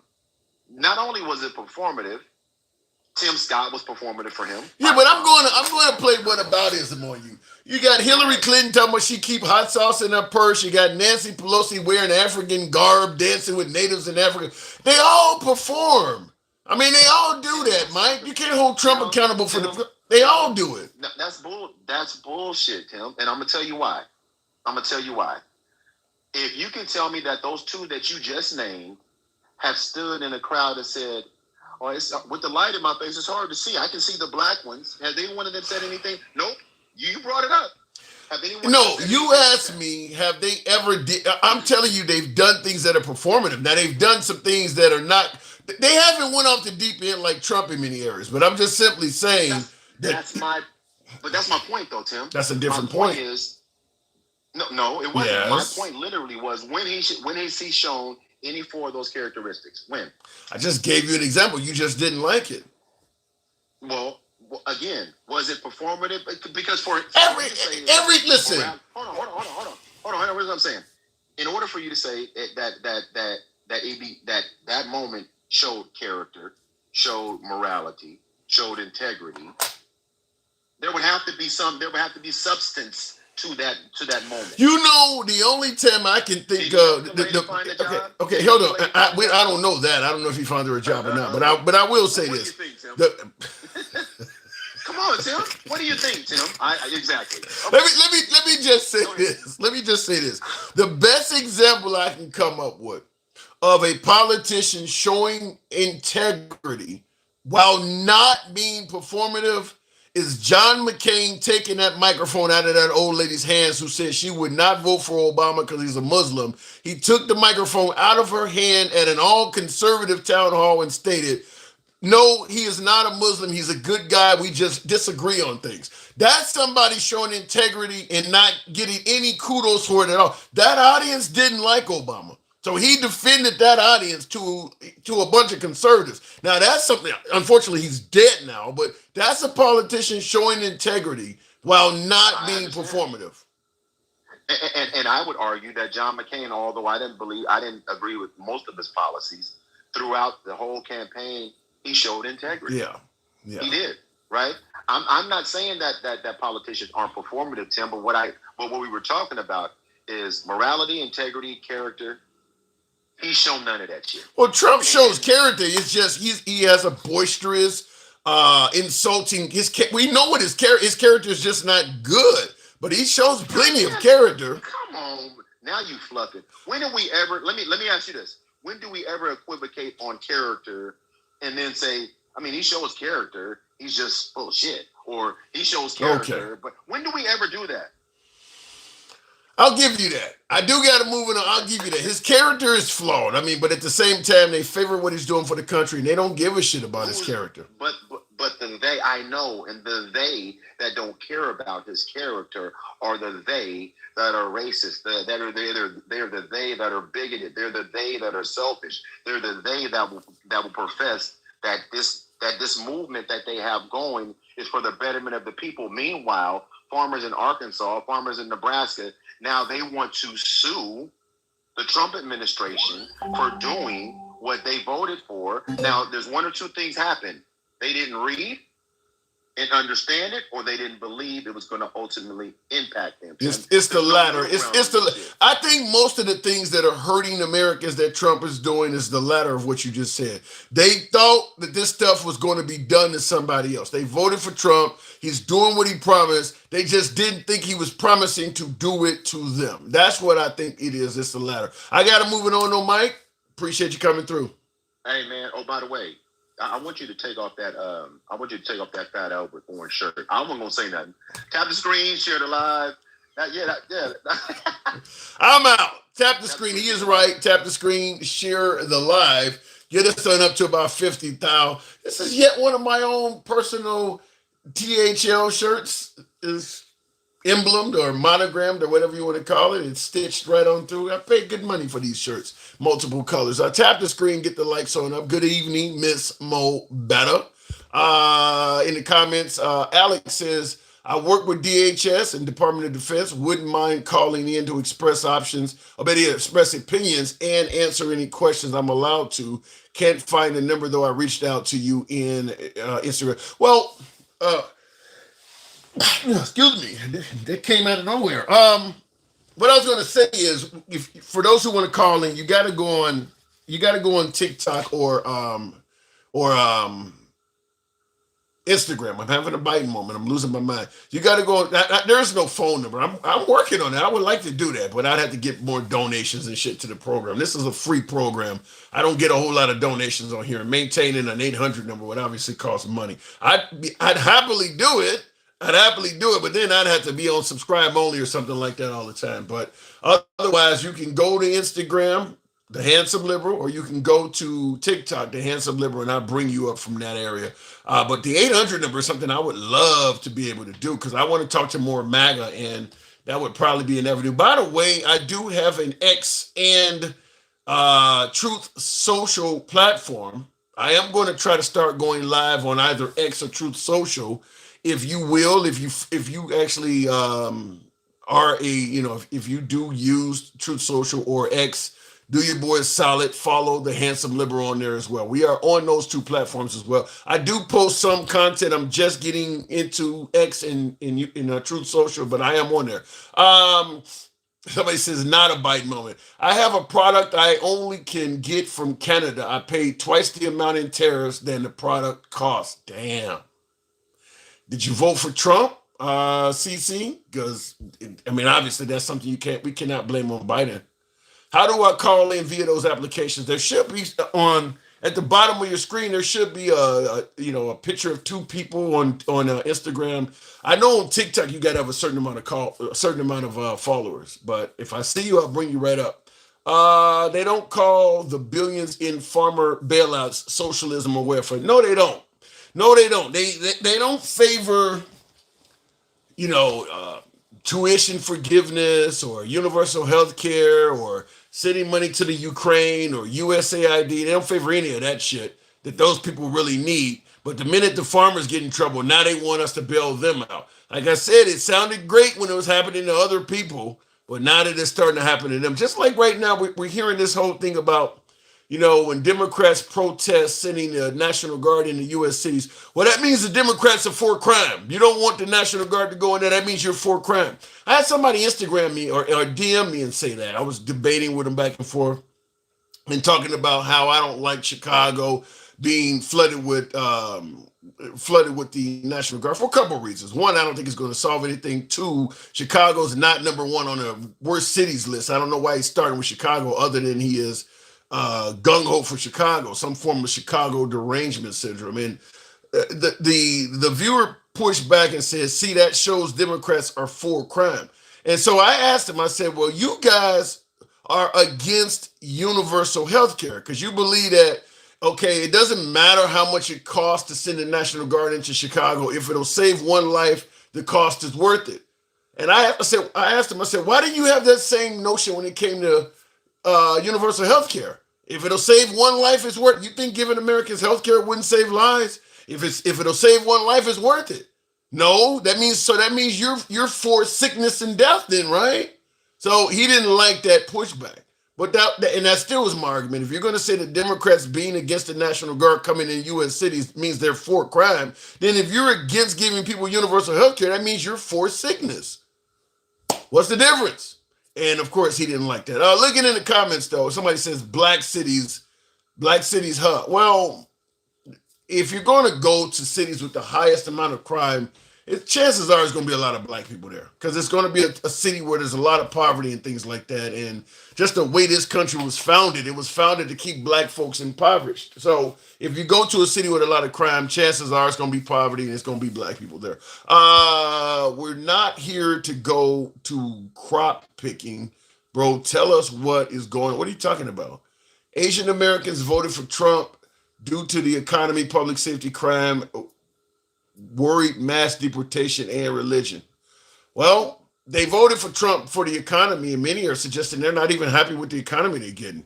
Going back to the box, we'll go straight to Gangsta Grandma. MAGA reaction there. I saw that. Gangsta Grandma, good evening. Universal health care is not what you hope it is. I spoke with a Canadian for 3 hours about theirs. He hated it. Hold on one second, Gangsta Grandma. I'll tell you this. When you always hear about how bad universal health care is in Canada or how bad it is in the UK, they have democratic elected government. You notice ain't none of them voting to get rid of it? If their universal health care sucks so much, notice that Canada and the UK and all these countries wouldn't, they ain't voting to get rid of it. No, it ain't perfect, but they would much rather have their system than to have the system we have in the United States, whereas while you're in between jobs, you're uninsured. If you're not working, you're uninsured. If you're working in the gig economy or if you are a independent contractor, you're uninsured. I would rather have poorly functioning or some less efficient healthcare than none at all. So we can talk about how bad Canada is. Having none at all is worse. Gangsta Grandma. I can't stand your ugly orange orangutan looking ass tonight. Now let me tell you something. You tell that YT devil that said take our asses back to Africa. Okay, ship our ass back to Africa. Why don't they take the YT asses back to Europe? Somebody they don't belong. Yeah, that came in a while ago. No, they gave us syphilis. They put seed in our fucking communities. They grape our women, our children. They are trashy ass trash. Take your YT asses back. For folks who don't know what she's talking about a half hour ago or so, one of my viewers stated that hold on, hang on. Let me frame it. Let me frame what you're talking about so people know what the hell you're talking about. I had a viewer suggest that Trump needs to deport all blacks back to Africa. That's what she's enraged about. Go ahead, Gangsta Grandma. Well, so why didn't you get some damn kahunas and say, go tell his ass? But see, you let the YT man disrespect your sorry ass. But not this one. I wish that bitch would say that to me. I'll drag his fucking ass to hell and back. Give him a buck 50 that he wouldn't fucking forget. I figured I knew you were coming, so I figured I'd save it for you. What? His comment. AI, he's a whole bitch. That's a whole bitch right there. He's only going after the black and brown people. He ain't going for the YT people in the damn southern states. Is he? The white governors, is he? No, he's not.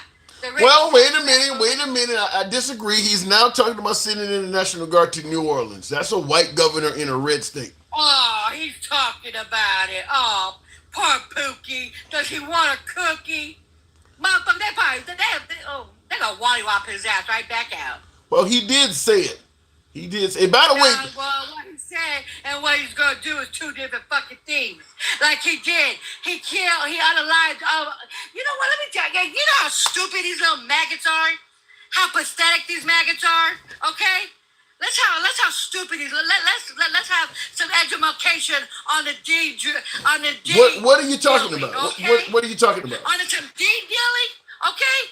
Let me tell you, they don't ship boats over here from Venezuela to bring the D over here. You dumb Ray-Rays, you Pookies, you uneducated YT people. They don't do that. Do you know what they do? They fly the shit in and drop it in the ocean where the people, the Americans, goes and gets it. That's posted this video. Well, wait a minute. Killed innocent people. Some drugs do come here by boat, though, Gangsta Grandma. Not this. Oh, you really think that little boat right there is going to bring it in? Are you fucking serious? Right. You are correct. I read the parameters on this boat. It has a range of between, I think, what is the range of this boat? This boat. I know you're not from the street. This boat, no, I'm not. This boat has. I know you're not. That's why I know your ass doesn't know about Okay. You know, that's what come to the United States. No, Pookie, that isn't. This boat has a range between 300 and 600 nautical miles. Venezuela's 729 miles from the U.S. mainland. So there's no way this boat could have been innocent people. They did. Okay, that wasn't no D. You know what I mean? He's just doing it. He wants to start shit so we don't have to go vote. Okay? He's starting a whole lot of shit so that when the elections come, we don't go vote because we're in a WAR. So you really think he wants American people warring with each other? Hell yeah. He's trying everything not to get the files out because he's a rapist and a pedo. He rapes little girls under the age of 14. Evidence? He's trying everything. There's no proof that he's messed with a girl under 14. Shut the fuck up. There's no proof of that. Baboon. Shut the fuck up. They said it. Dodo. They have never said. They have never said. Wait. Do you realize what the victim said? Who's? Riri? Do you know that? You're not letting me. Do you realize what the victim said? They put him there. Under 14. I swear to fucking God, you are like dumb. On God, you're dumb. You know what he told them? Under the age of 16, that they are good. And then they got too fucking old. And then they kicked them out. Yes, dumbass. You're telling me, do you? He likes them 14. He likes them at 10 years old. He likes them at 11 years old. He likes them at 13 years old. He likes them at 14 years old. That's a pedo. And you know what? You're so kissing his fucking white tea ass. Oh, yes, master. Get the whips and the chains. You ratty raccoon ass. You genuinely believe President Trump slept with somebody that was 14 years of age? No shit, Sherlock. Does it take a brainiologist to figure that out? Does he come across like somebody that would do that? Hell, are you 14? You really don't think? You think that motherfucker don't look like that? He's an old ass YT man that likes little girls. He was fucked his own damn daughter. He even said it. If it wasn't for his daughter, Ray, he would fuck her. Now that tells you something. Now I told you YT men, they like to go after their little girls and shit and knock them the fuck up with their own damn kids. I mean, 14 seems a bit young, though. The girls, the women was on the thing saying it. They was 14 and 13 and 15 having sex with older great white men. And they said it. They put him there. And you know what they said too? With your trifling, no good for nothing ass. They said they're gonna release the fire. I did hear him say that. They're gonna release the name. They're going to release the name. And oh hell is gonna break loose. You fluffing ass. I got somebody with the name of Capilot. I love that name. Capilot says that you are making the liberal stereotype seem true. Like what the Oh, fuck? guess what? Go tell them to kiss my black ass too, okay? Tell them I speak my fucking mind. I spend 10 toes down. And you know what? I'm not the one that's raping little girls. None of my presidents I voted for is on the Epstein files, okay? Biden surely ain't on the Epstein files. And you know what? Yeah, buddy. Now, So- the black woman I voted for is on the Epstein files. So Hell no. But the fucking one, the motherfuckers I voted for, he's on the Epstein files. And you know what? I know a hell of a lot of people that's probably on them. So if somehow, some way you are correct that Trump wants us warring with each other, why is it that MAGA seems to think he's doing a great job? What are you seeing that MAGA's not seeing? If what you're saying is true, Really? MAGA don't see any of what you're talking about. They think you're full of shit. Because they're racist. The white tea devils. They are racist. They are. Every single person, Quack, quack. every single member of MAGA is racist. Yep.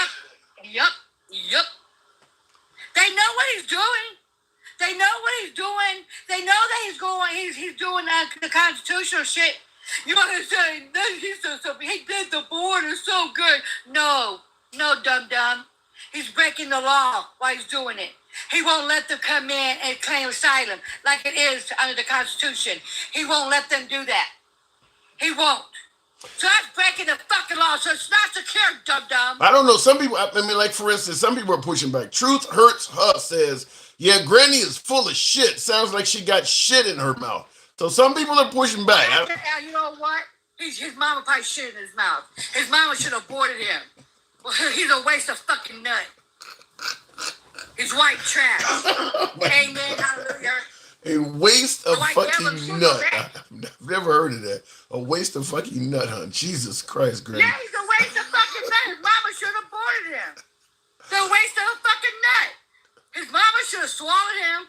His daddy should have done it somewhere else. Could have got a classy ass bitch. Okay. The white tea man better not come. I promise you. I don't have no tolerance for the white tea man. On God, I don't. I see. You know what they don't like none of our black and brown asses? They voted for hate. This is one expensive racism, okay? It's racism. They didn't vote because she was uneducated or anything like that. They voted because of the color of her skin. They didn't want no black woman, an intelligent black woman, to run this country and to show that a woman could do it. No, they voted because they wanted that piece of white trailer trash ass up in here and kick all of our asses out. Why do you think that white man said what he said to you? And then you giggled about it, thought it was cute. You like the man to call you the N-word. You think it's cute. When a motherfucker called you colored, you laughed about it. Look. You ratty raccoon. What's the difference between what he's doing and what you doing? I swear to God. I'm calling them. They all white tea devil. Then they have a sheet on their head. What are you talking about? I haven't seen anyone. I have not seen a single person identifying as MAGA while wearing a sheet. They're going to tell you the Democrat Party is the party that started the KKK. They called you colored. You had that fucking stats fuck in here called the Proud Boys. Oh, you come to my barbecue. Yeah, he would have put you in a tree. And you over here kissing his fucking ass. He's a Proud Boy. That's a triple K right there, buddy. And you're kiki and kaki with him. What the fuck are you talking about? I have not seen any evidence that the Proud Boys are the equivalent to the Triple K. I've never seen any evidence of that. They are on the fucking list, Ray Ray. I know you ain't that fucking stupid. I know you ain't that fucking... That cum is coming out your fucking mouth, huh? Dripping, huh? That uncooked protein cum is coming out that mouth, huh? How does it taste like? So I know I've never tasted. I've never bowed down to the white man. How does it taste like? Why? How does it taste like? Me having an intelligent conversation with people that happen to be Caucasian. Not having no intelligent conversation. Because you know why? Because every fucking time you have a white tea man up in your shit. You bow down, yes, master. You don't fucking push back. When that motherfucker said, oh, so I'll ship you motherfuckers back. Why didn't you clap back? You don't got the balls to, huh? You want to clap back? Gangsta Grandma, I'm running a show. I don't have time to get into clapbacks. No. See, this is what it is. See, you need to come back. That's what I tell you. Why don't you add me as your co-host? Because see, when they come for your black ass, I would come for their ass. So what we gonna? Okay, I got more balls than you do, and I got a fucking for JJ. For God's sake. What we gonna play? Good cop, bad cop? Yeah, I'll be the bad cop. How about that? I'll be the bad cop. And your little fluffy looking, orange orangutan looking ass. Yes. Yes. Can I have more of that protein? Hell no. What's wrong with me wearing it? What's wrong with me wearing an orange shirt? I thought it might help me out in my present. You like it, don't you? You like that orange, don't This could help me out in my political. Apparently, orange could help you out in your political future. So I decided to wear orange tonight. Oh, you really kissing a white man's ass is gonna really help you out? Who's really? kissing? Nobody's kissing a white man's ass. You are. You all just say, oh, how good he's doing at the border when he's breaking every fucking law. To get people out of the damn country. When he brought people in this country, he's shipping them back out, but yeah, he's bringing a white tea man up in this country, okay? Oh yeah, you forgot about that, right? Why don't you give Trump credit that he did secure the border better than Biden? I ain't giving that motherfucking white tea devil credit for nothing. I want that orange orangutan squeeze. How about that? We're losing everybody fucking else. All the good people. Why can't that attractive, no good for nothing rapist, why don't he get squeezed? We will be, you know what? We'll be popping champagne when that day comes. And I see Hallelujah. And I see Ashley P in the comments says she goes hard in the paint. I love her. So you got a little adoration out there. I mean, you're beating the hell out of me, but you saying that we will be happy when Trump croaks? Hell yeah, we will be. We'll be chopping champagne. We will get our Hennessy out. We're free at last. We can finally say we're free at last. Hallelujah. You would genuinely celebrate the death of another human being. Fucking to the yeah. I promise you, I will be dancing in the damn streets. I wouldn't give a fuck what time it was when they announced that the orange wallabies of a president is done. We squeezed the orange juice, the nasty ass undercooked one. I'll be praising the Lord. I said, God, send him to the pits of hell. What about the notion? Hallelujah. What about the notion of maybe seeing Eric Jr., Don Jr., or seeing Eric or Barrett on TV crying? I mean, if you see, go get them some cocaine. What? How about that? If you're seeing, you know what? Let me tell you something. They dope heads too. They are so dope heads. They are.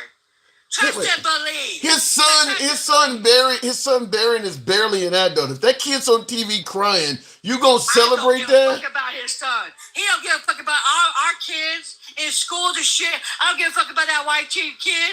On God, he goes to the preppiest in the preppiest school. On God, why do I give a fuck about him when this man don't care two fucks about us, about our kids? Okay, he don't give a damn about our kids. How about this one? Grady Nixon says you should never hate evil more than you love good. Let me tell you, that is the Antichrist. It's in Daniel. If you read the book Daniel, I forgot the verse in Daniel. He is the definition of the Antichrist. All about gold and stuff. He's in Daniel. I tell you, yes, I am a Christian. Do I have a foul mouth? Hallelujah. Yes, I do. God loves me too because I speak my fucking truth. And you know what? I stand 10 toes down. See, I'm not like you. I'm not a rowdy raccoon. You know what? I am not going to bend the knee to the white man. I would not be a house ninja. And I would never tell a white tea man that we're beneath them. Like you. You over here telling them, yes, you do. I be seeing you on the line. Wait. When the hell did I tell white people that we're beneath them? You do. You tell them. You know what? I agree with you. And then you didn't say that. What? Yes, you do. No, I did not. The black maggots. You be kissing ass to the black maggots. The same black maggots are in my inbox saying that they want to dick me down. And I said I would never touch their asses because they're ratty raccoons. I might get some salmonella. I gotta go, gangster. I gotta go. I bet you do, but you let a white teen man stay on your life for 2 fucking hours, talent and talking shit about me. Yeah, I bet you do. I don't know what you're talking about. I know you don't know what you're talking about. Like you didn't know what I was talking about when they called you colored 2 or 3 times. Yeah, you didn't know that, neither did you. Listen, did you? You need some hearing aids, don't you? And I see in the comments somebody, what is his name? What is let me hold on, because somebody said something. Somebody said, I don't know why I believe her. Man, I don't know why you believe her either, because I don't know what she's talking about. Gangsta grandma. What the fuck? Are you serious, Tim? You know what? You know what? I gotta take me a little bit of time off my shit, okay? Off my grinding to get my monies, and I gotta do tape record your dumb ass, like screen record, and then you'll have me on your ass, your good cop, bad cop, and I'm gonna show you, little motherfucker ass, okay? And I'm gonna show you how all the little cooning you be doing. How you be licking their asses and shit. How you be saying justified. Yeah, I agree this. I agree that. And you never want to push back. You know what? I tell you, they won't add me on there. They won't add me on there. You know why? Because I would take them to the pits of hell like they deserve to go. Like, see, I'm like the good. See, I'm like a good and bad little angel of Christ. I'm a good Christian to a point. But I would take you to the pits of hell that you fucking belong. See, God knows I have a good heart. You don't. Wait, let me tell you something. When it comes to the white tea devil, Christianity goes out the damn door. All right. I'm Satan. I'll leave it at that. Just understand, no ass gets kissed on this program. No ass gets kissed on this program. I gotta go. You know what? But can you add me though? Me and you are gonna add it. We're gonna go to me and you are gonna go, and we're gonna run a little show and let me do the bad cop because you got the balls too, and I got the bigger balls than you, and I got coochie, and let me do it. And I guarantee you, they won't like it. How about that? I'm working on it. I gotta go. All right. Wow. Look. That's the price of free speech. Sometimes I do. I'm a hardworking man. Some of you guys, show your boy some love. God damn it, fill up my goal of hats or whatever the hell I got in there. I'm taking a beating for your entertainment, but I do believe in free speech. So she has the right to speak on this program, just like when I have MAGA come on the program, I do give them the right to speak as well. So that's what free speech is all about. We don't. Thank you. Somebody show us some love. Mike, appreciate that. Yeah, drop them little hats on there. There you go. Show your boy some love. God damn it, I'm getting beat up for your entertainment. Love you, friend. Jesus is still king. That was amazing, said Sidecar Tommy. Amazing in what way, Miss Mo Better? Thank you. Amazing in what way? I got my ass kicked on that shit. Miss Mo Better, good evening. And I see somebody in the comments. You don't stand a chance with gangster grandma. Yeah. Arthur Hill told me to never drop her. Do you want me to host a 3-hour live getting beat up like that? I have PTSD talking to her for 3 hours. She wear your ass out, Tim. I don't deserve it though. I'm the friendliest, most patient host on social media. I don't deserve that. You do have a lot of patience. That I'll give you because it's not just her, but you be having some guests on here like if this motherfucker don't drop this idiot, like But I'm gonna tell you something though. Have many guests like that. But I'm gonna tell you something, Mr. Mobetta. When you say you're hearing some of my guests on here and you're thinking if you don't drop this idiot. I got a lot of MAGA that say the same thing when Gangsta Grandma come on here. Oh, we know. I trust me. I know. I know what type of show you run. So I understand. Like you said, you don't block, ban, or censor. Yeah. So I get it. But when it comes to the internet, for those who don't know, when you come here, be liable to hear anything, and that's period. Yeah. It's not for the weak. Yeah. I can tell you. Yeah, and I see somebody in the comments. Truth Hurts says Granny won't remember a word she said. Yeah, she not only will she remember it, she gonna repeat all that shit again tomorrow. She gonna remember it. Yeah, she gonna remember it. She remember every damn thing she said. Listen, but as far that picture with Trump and when it comes to Chicago and going to these other places, you know why he hasn't gone to any of those places? Because he does not have jurisdiction. So listen, when it comes to this country, there's a lot of things when it comes to law. It's like they don't run on the law; they run off jurisdiction and statute. So you have to he knows that. You know what I mean? That's why he keeps threatening. In 2 weeks, we're going to go here. In 2 weeks. So what are you saying? That ain't gonna happen? I doubt it.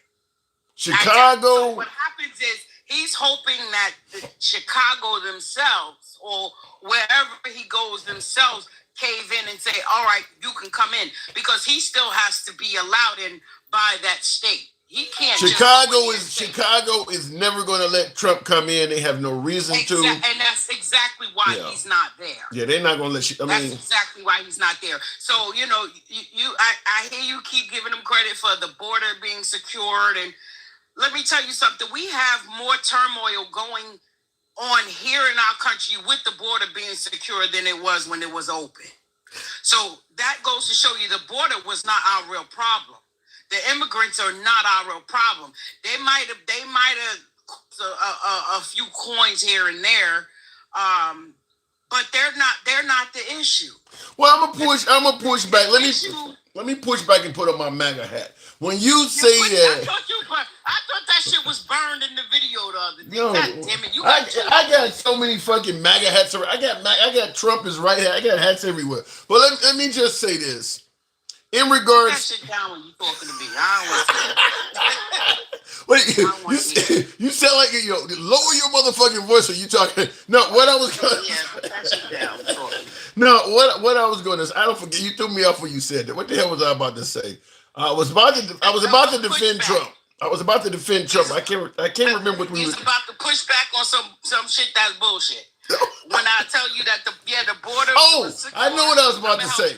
When you said that it shows that the problem really was not the immigrants in regards to Trump, I would say that that's the family of Lincoln Riley. I mean, obviously the immigrants are a problem. I mean, people. No, that's one of your biggest fluffing moments just now. Why? That's one of your biggest, because you sound like him. They take one instance and just inflate it. You inflated one. So let's talk about those kids that were shot up in that school a couple of weeks ago. What does that got to do with immigrants? Exactly? It wasn't an immigrant, and that's not our problem. Is was that wrong, or what happened with Lincoln Riley? Absolutely. Right. But it's more happening at the hands of white American men than it is any of these immigrants. So listen, if they want to do something, let's go to the statistics. Let's go to the books and see who's causing more harm and detriment to our country. It's not the immigrants. Well, okay, there are more white men in the country than immigrants, so they're probably going to cause more crime. But that don't mean you ignore what the immigrants are doing, right? But that doesn't mean you highlight it either.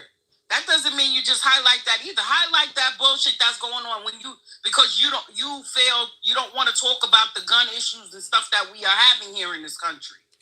What about doing them both at the same time? You can. Okay. And I will fuck with that if you was to do both at the same time. But just like he went to pick Chicago out, which was 20th on the list as far as crime goes in this country, it might have moved up to 7 now, whatever the number is, as opposed to going to the number one state that's having these issues. See, and that's the problem with this MAGA regime. MAGA Reacts comes on the program, and he always says the reason he started out with Chicago is it just has a sheer number of murders that are more than everywhere else. MAGA Reacts is he got more Trump's nuts in his mouth than a little bit. We don't take shit that he say seriously.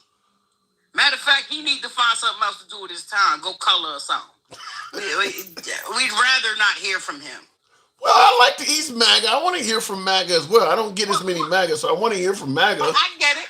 I get it because that's you run a political show, so you like to hear both sides. So I you do also realize Trump is winning over and over again. So MAGA should speak. That's the winning team right now. Well, he's winning because he put people in place that are going to kiss his ass. They no longer kissing the ring. They would be on the ring and hit his ass. So of course you're gonna appear to be winning when you got everything is either nepotism or cronyism. Yep. How could you lose in that situation? Well, I mean, this is what we elected though. We elected him to run the country. He's in there and he's doing. Oh, we didn't, because I know I didn't vote for him, so we didn't do anything. Thanks to Elon Musk is how he got into the in the office. Well, some might also you can go back and check all the numbers again. Like Elon Musk really helped this man out. I don't think it's just Elon Musk, Mr. Mobetta. I think Joe Biden also and Kamala Harris helped him get elected as well. I think Biden. They helped themselves not get elected. They ain't had nothing to do with Trump being elected. I had a lot of people that sat home, refused to go out there and vote and stuff like that. So that landslide that people keep talking about that he won by is false. Well, it's inflated numbers again, which is what they always Ms. Mobetta, inflate numbers. They wouldn't have stayed home if the Democrats had to put forth a decent candidate. He was a decent candidate. Again, like Gangsta Grandma said earlier, they didn't vote for her because number one, she's black. Number two, she's a woman. We deal with a racist, misogynistic country. And if you deny any of that, then you really are fluffy. I don't even think it's necessarily just bringing up racism. I mean, look, Biden got more of the black vote than Kamala Harris did. How do you explain that? Is that racism? He wasn't a woman. He wasn't a woman. Okay, so that's sexism from the black community. That's what I said, misogyny and racism. I don't know, because I think Hillary Clinton beat Kamala Harris in votes. I think Hillary Clinton got more votes from the black community. I had to look it up to make sure. I'm not certain of this, but I believe she did better with the black community than Kamala Harris did. Well, again, the time from when times has really changed now, because you have a lot more people, you have a lot more younger people that are on social media and going into politics, because they deal with a lot of like cryptocurrency and what does they got to do with and different things like that, to where Trump makes them believe like, all right, y'all gonna be rich if you follow me. Yeah, but what does that got to do with Hillary Clinton getting more of the black vote than Kamala Harris? Because they got them thinking that they're going to be rich. Like, okay, well, we wasn't rich under, we wasn't getting rich under those times, but Trump he has this tell-all that we're going to be rich. That's mainly like the Black MAGA or whatever. But I don't know why she got more than Kamala. Because Kamala was a bad candidate. Kamala didn't have enough time. Right. She didn't have enough time to get out there and campaign. She only had like 106 days or something to even get out there and campaign. And then they weren't really listening to Kamala. They were looking at Kamala. They weren't listening.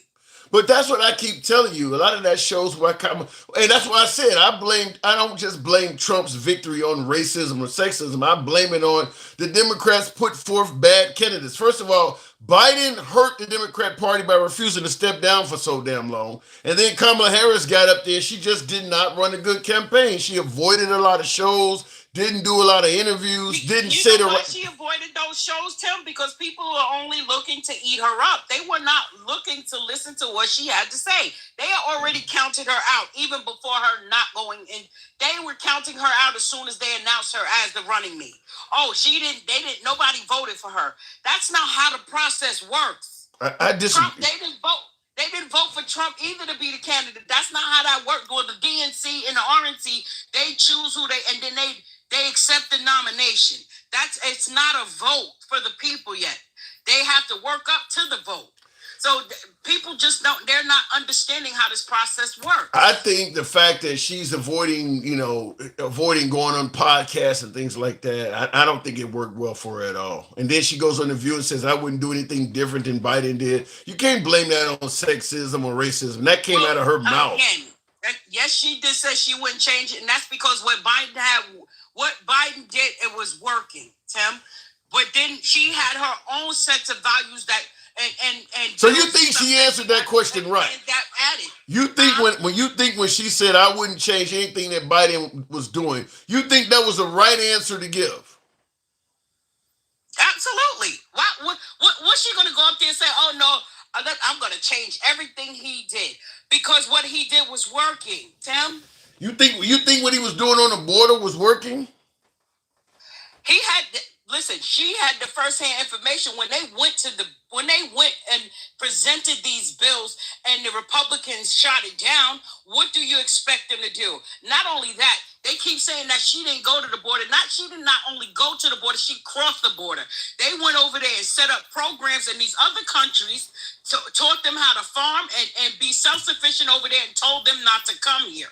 She didn't just go to the border; she crossed the border. Yeah, they will not see those things. I hear all of that, but the notion that her saying I won't change anything that Biden is doing at a time when Biden's poll numbers are through the floor, you're saying that's the right answer to give. That makes no sense to me. Even if you're going to do exactly what Biden did, right now you need to be sensitive to the fact that there's a large portion of the country that's unhappy with him. You're not saying being sensitive. You said she should have lied. Just say that. Just lie. All right. Because that's what it worked for Trump, I guess. Lying worked for him, and it's still working for him. That's all he does. I honestly think that if you had a politician that was 100% honest, they would never win. Possibly. Yeah. They're good salespeople. That's true. I'll give you that. I mean, they used to call Abraham Lincoln Honest Abe. I haven't heard them calling any politician since Abraham Lincoln honest. They're still giving Abraham Lincoln credit for freeing slaves. Please. We're not. Let's not even go there. You don't give him credit for that? No, because he didn't want to free the slaves. I don't care if you listen. He had to. Okay, listen. If I'm actually somebody is trying to kill me, and you save my life, even if you sound like gangster grandma when you do it, I'm just gonna say yo ugly black ass this one time. I don't care if you don't want to do it or not. If you do it, you deserve credit for it. Okay. If you want to give him credit, you go right ahead. You would still be you would have still been enslaved longer without him. He don't get no credit for that. Now he all right. That's you can give him that. Like I said, you wow. Can right ahead.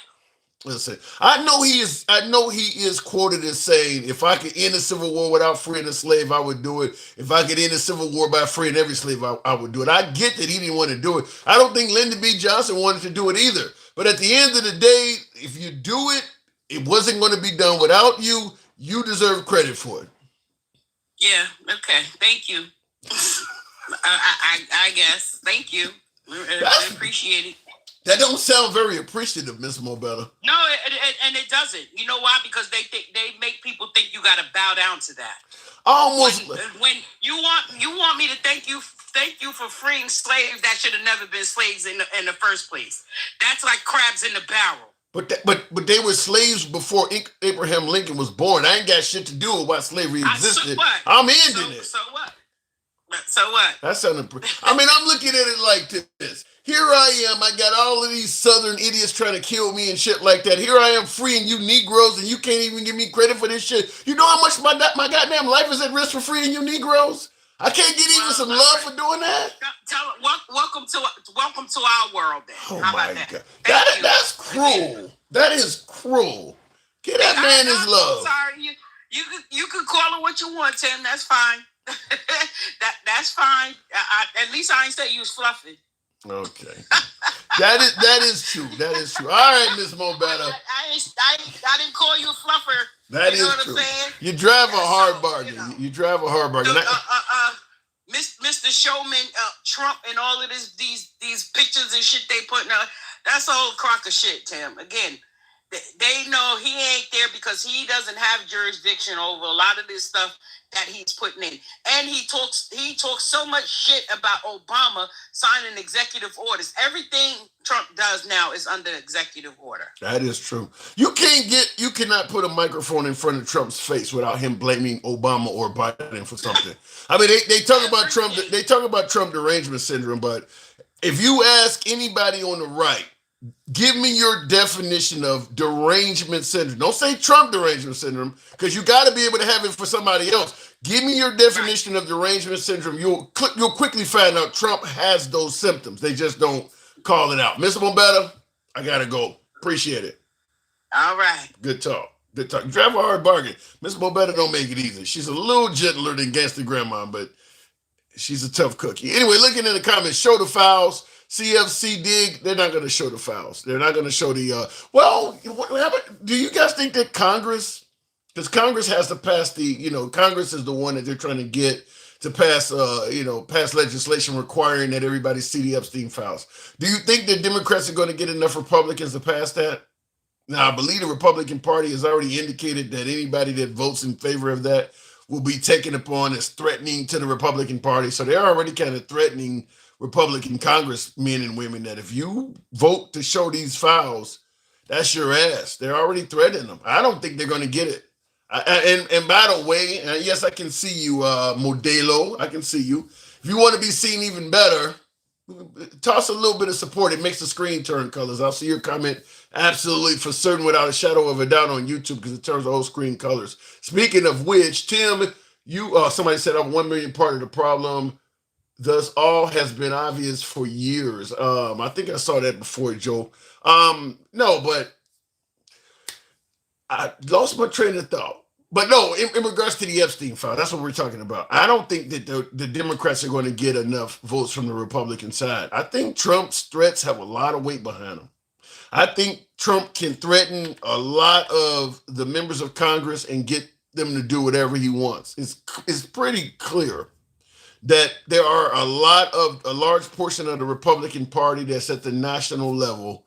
They're afraid of Trump. I think that is pretty clear.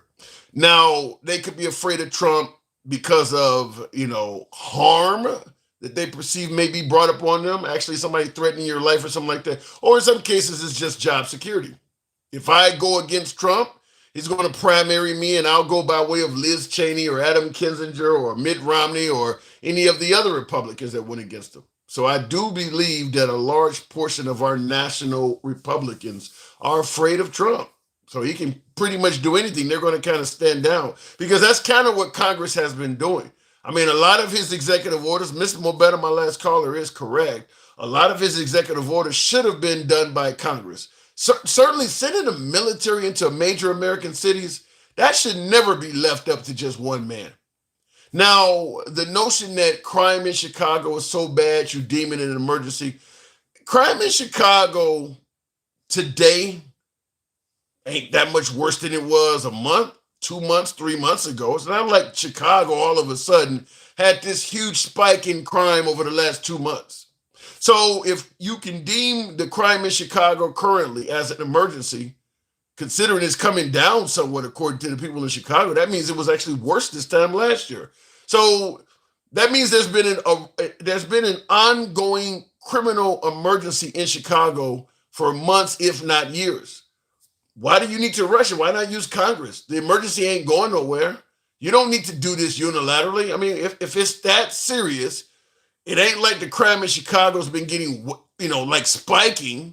So use Congress. The fact that he's not using Congress for all of this stuff says two things. First of all, it shows that Congress is just going to let him do shit. I mean, at this point, why even have them? Other than a big, beautiful bill, what has Congress done over the last 8 months? What other legislation of any significance has Congress passed? This has got to be probably one of the most inept versions of Congress we've ever had. Trump is passing all sorts of shit, but when it comes to Congress, what have they done? Other than a big, beautiful bill, what have they done for almost a year? I mean, like, what else have they passed? I definitely think farmers wish Biden's policies continue. Yeah. There's a bunch of people that wish Biden's policies continue. Folks that work in the tourism industry. I guarantee you Las Vegas wish Biden's policies. The state of Nevada is hurting because of Trump scaring away all of the tourists, and international folks are not coming to the U.S. So the tourism industry is certainly would prefer President Biden or Kamala Harris over Trump. All of those tourism industries that are near the Canadian border, Buffalo and all that shit around Niagara Falls, all of that stuff up in Maine and things like that. There's a whole lot of properties down in Florida that are also suffering now because the Canadians used to come here. They would call themselves, what was it called, snowbirds or something like that. During the Canadian winter, they would go to Florida and spend a few months. They're not doing that now. So all of the tourism industry is suffering significantly because of Trump. So there are plenty of folks. And then, of course, businesses dealing with tariffs are not very happy either. Lot of words. Don't know what you're trying to say there, Sean. Maybe we should stop the tribal bullshit and just say we're American. Makes sense, right? You're not going to get that woo when Trump is constantly talking about how bad liberal cities are and pumping up Republican cities and talking about blue states and red states. I like your comment, woo, saying that we should stop the tribal bullshit and just say we're American. But if you're not getting it out of the White House, you're not going to get it out of the people. And Trump is absolutely running from a standpoint of tribalism. So leadership in unity starts at the top. You're not going to have a divisive leadership and the people start uniting under him. That's just not going to happen. Trump is absolutely painting liberal areas to be awful and pumping up Republican areas, painting liberals to be awful and celebrating Republicans, painting liberal media to be terrible and celebrate. I mean, he is absolutely doing exactly what you said people should stop doing. Yes, Trump definitely is not the one who brings us together. No, he's not even making an effort to do it. But Trump is still golfing every weekend at the cost so far of $74 million. How does it cost $74 million to golf? God damn. I know you got to take security, but $74 million? Holy shit. Chris, good evening. Welcome to the program. Yeah, I would. Sorry when you get mad at teleprompters because you can't read. You have serious problems. Who got mad at a teleprompter? Chris, good evening. What's going on, Tim? What's your backdrop? What's the subject today? Okay, we're talking about Trump is still gung-ho about sitting in the National Guard and dealing with the crime in Chicago. In fact, I'll give you this clip because it's been a minute since some new folks have come on. I want you to hear this, but this is kind of what we're talking about. Bring you all of your top stories and live events from across the country and across the world. President Trump taking to social media here amid questions over when ramped up immigration efforts will begin in the city of Chicago. Chipocalypse now, the president just wrote on his Truth Social, an obvious play there on Apocalypse Now. This is a look at that post with an image of Trump saying, quote, "I love the smell of deportations in the morning. Chicago about to find out why it's called the Department of War." That, of course. So obviously he's making it sound like he's about to take Chicago to war. And that post, here's a blow up of the picture that was on that. It's a picture of President Trump. Now, he's in military fatigues, obviously. There's obviously Hueys flying around in the background. Looks like a scene straight out of Apocalypse Now or the Vietnam War. But the difference is, and right over his left shoulder, you see the city of Chicago is smoldering. Right over the right shoulder, that is the skyline of Chicago. So that's not Vietnam. That is Hueys flying over the city of Chicago. And of course, you see over his other shoulder, the city of Chicago is in smoldering ruins. So that is what we're discussing, is an actual president making an image of one of his very own cities at his behest being destroyed militarily. What say you? Yeah, he's a bozo. He's a clown. We'll call him Bozo. You know, because Chicago ain't that bad where he's making it out to be. Yeah, and I will say real quick for the viewer that stated, why can't we just all call ourselves Americans and come together? Does this look like somebody who wants to come together? I mean, he's literally talking about blowing up Chicago. So think about that. This came literally from the presidential account. He sent that out himself personally. So you said it. You say he looks like a bozo doing this, huh, Chris? Yeah, more like a clown. Why would you pick Chicago out of all the cities in the whole United States? You got 50 states here. Let's say 48 states, the little 48. Mm-hmm. Out of all 48 of these states on this island, why would you pick Chicago? Yeah, and I see in the comments someone, he has Chicago the Ranger syndrome, but somebody in the comments says you guys must not watch movies. Well, first of all, it doesn't matter what movie you watch. They deliberately put the image of Trump's face there in the city of Chicago in the background. So it doesn't matter what movie you watch. It's pretty clear that he is trying to ridicule Chicago. And then, of course, he changed the name from Apocalypse Now to Shy Apocalypse Now. So it's clear that he is making references to destroying that city. Okay, Tim, I think, number one, let me tell you this. I think what he's looking at is population. Okay, number one. So you're looking at populated cities. Notice he only said New York, Chicago, and L.A., right. The three populous well, cities. He's mentioned Baltimore and New Orleans, but Houston is the fourth most populous city. That's after he got pressure. That's what I haven't said that, but that's exactly what it is. Is people started saying you were only going for liberal cities and Republican states. So I believe probably the governor of Louisiana said, well, you can throw New Orleans in there if it'll help you out. That's probably what happened. They put the per capita there, which he don't understand, because when you're looking at 2 million, 3 million, the numbers are gonna be higher. Naturally, that's natural. That's like Shanghai or Beijing compared to a $500,000, $500,000 China city. Right. If you got 30 million people, you're gonna have more numbers, but per capita is different. Yeah. You know what I'm saying? Yeah. Somebody said Trump was in that. Trump was not in Apocalypse Now, was he? Somebody said Trump was in that movie. I don't believe that. The guy's a clown. He's looking for attention, and wherever the attention goes, Tim, he drives it higher. Yeah. When he see it's picking up traction, they complaining about you going to Chicago, he gonna push it even higher. That's his signature. Well, I heard.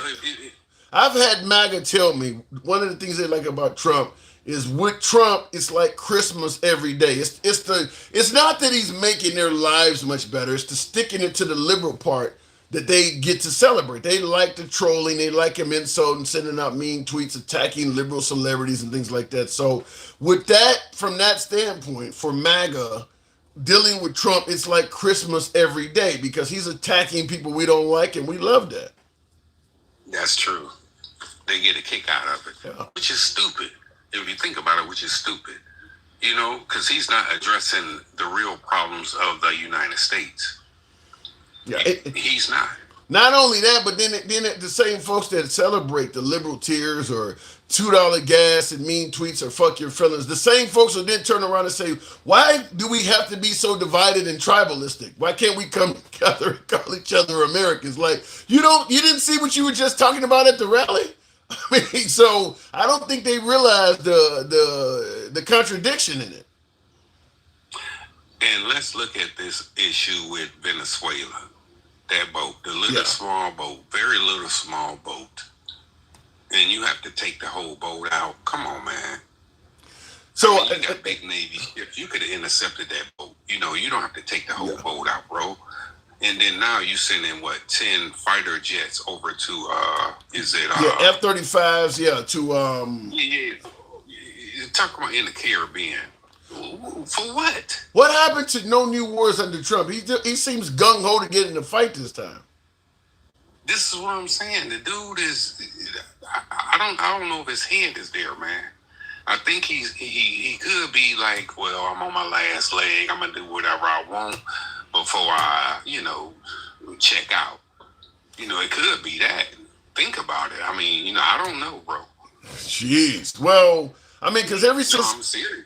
Well, I mean, ever since he became president, he has literally been talking about doing things that involve hostility, from Greenland to the Panama Canal. I mean, making Canada the 51st state, Now we're talking about going after Venezuela. He obviously bombed Iran. I mean, I think he was involved in Yemen. We did a little bombing in Yemen. I mean, it's like ever since he became president, because this is a guy seeking the Nobel Peace Prize, claiming to have ended wars.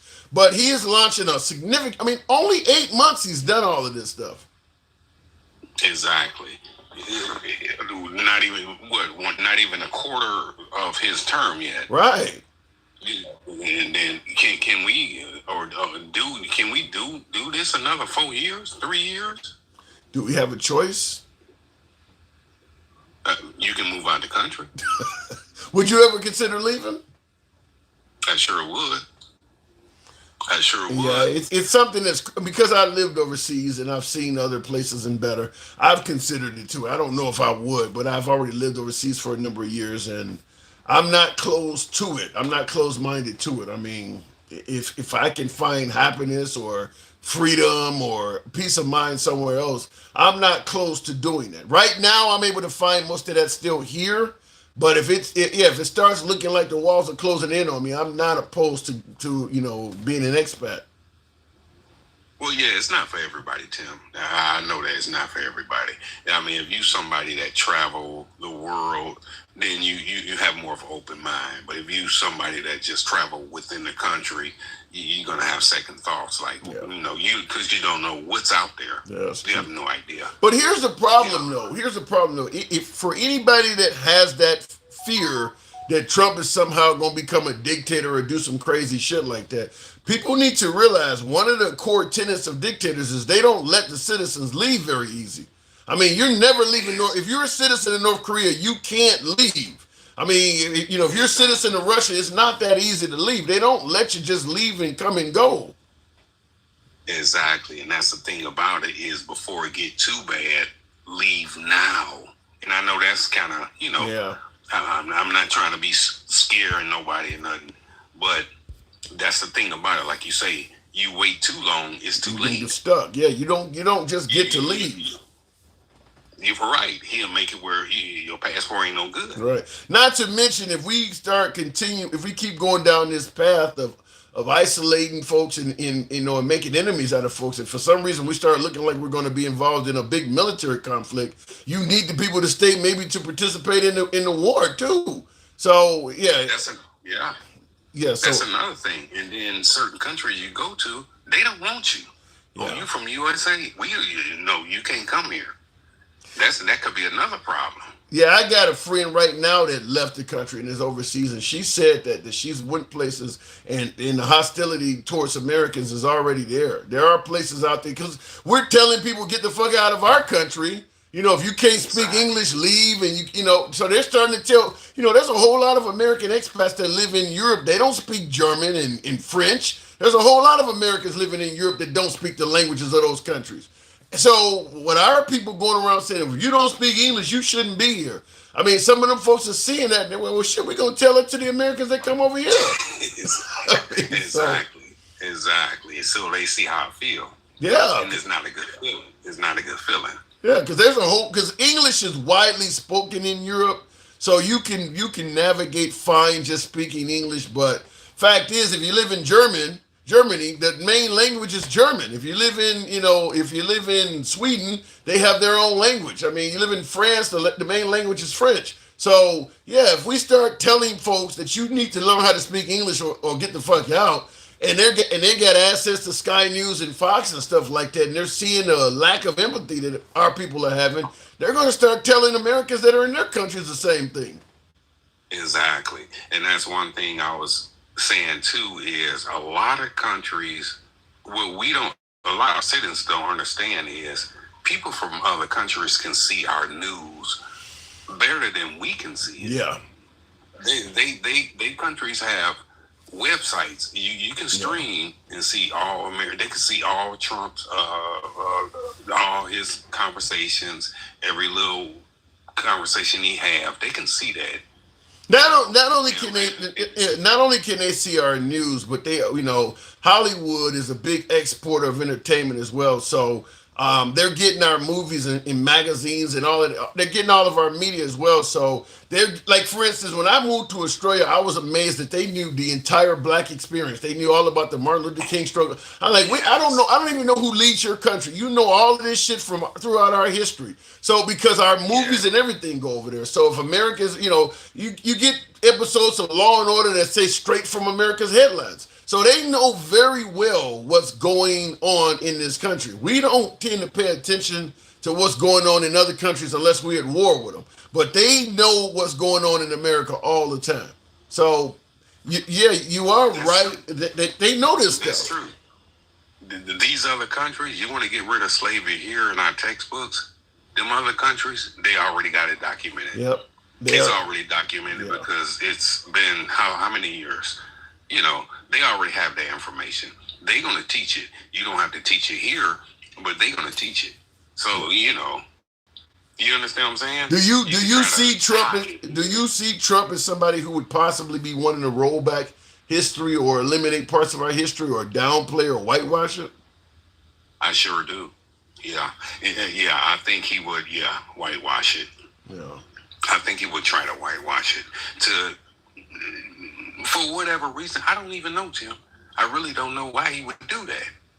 Well, I saw a meme the other day that says, it had two phrases. One was, those who do not know history are doomed to repeat it. You've probably heard that one.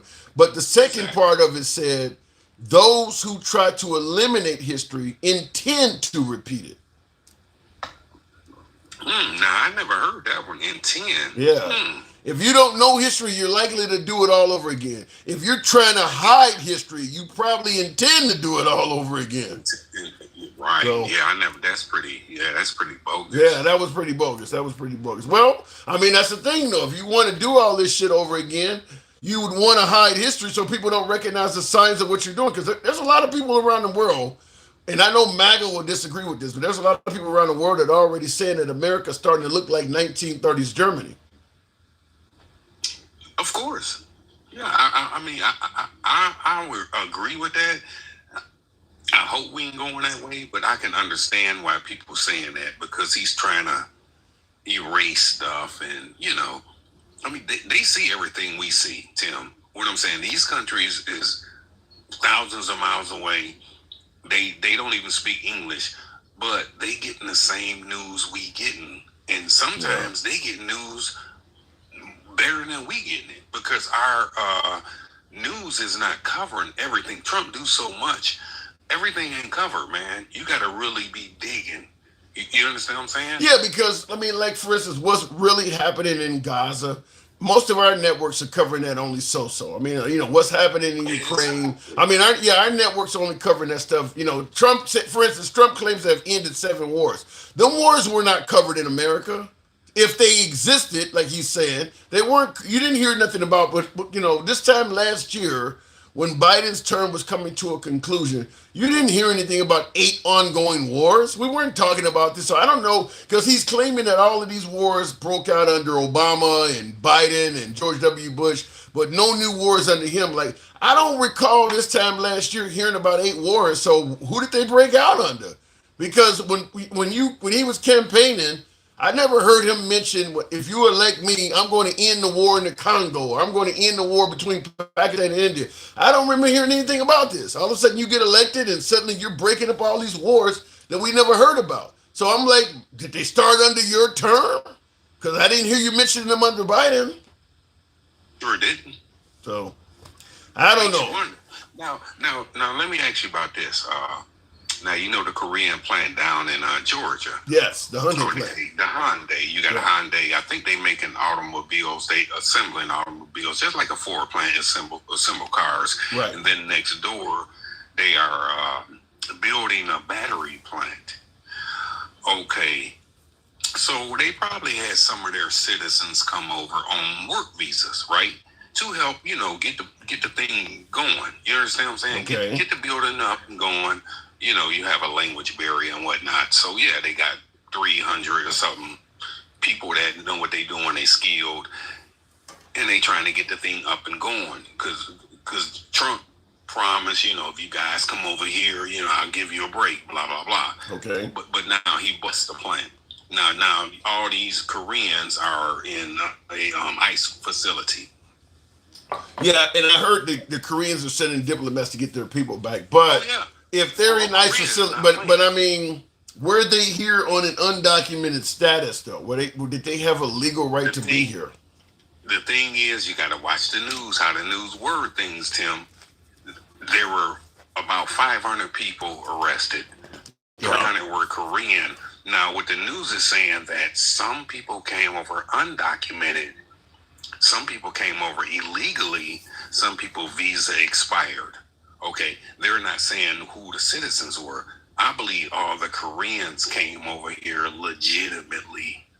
That's my opinion. Well, fact is, though, I mean, I hate to defend. Listen, hold on. Listen, I think their visa might have expired because what's going on with Trump? How when you try to go redo your visa, they locking them up. Yeah, so maybe them people were scared. Well, I'm just simply saying, if you have a visa that's expired, ICE can get you. You do qualify. Now, is it because of Trump? Yeah, we know Trump is anti-immigrant. Trump doesn't want anybody really to come in the country, other than maybe a few Europeans. Trump is anti-immigrant, but he has the legal right to be anti-immigrant. So if you're here as a Korean immigrant and your visa's expired, you have to understand what ICE is doing. They can do it to you. They can legally do that to you. The thing is, Tim, what I'm saying is that these guys came over here on a legal work visa. Okay, they don't. But it wasn't legal at the time they got caught up, though. The legal portion of it was no longer in existence. It may have expired. Then it's not legal anymore.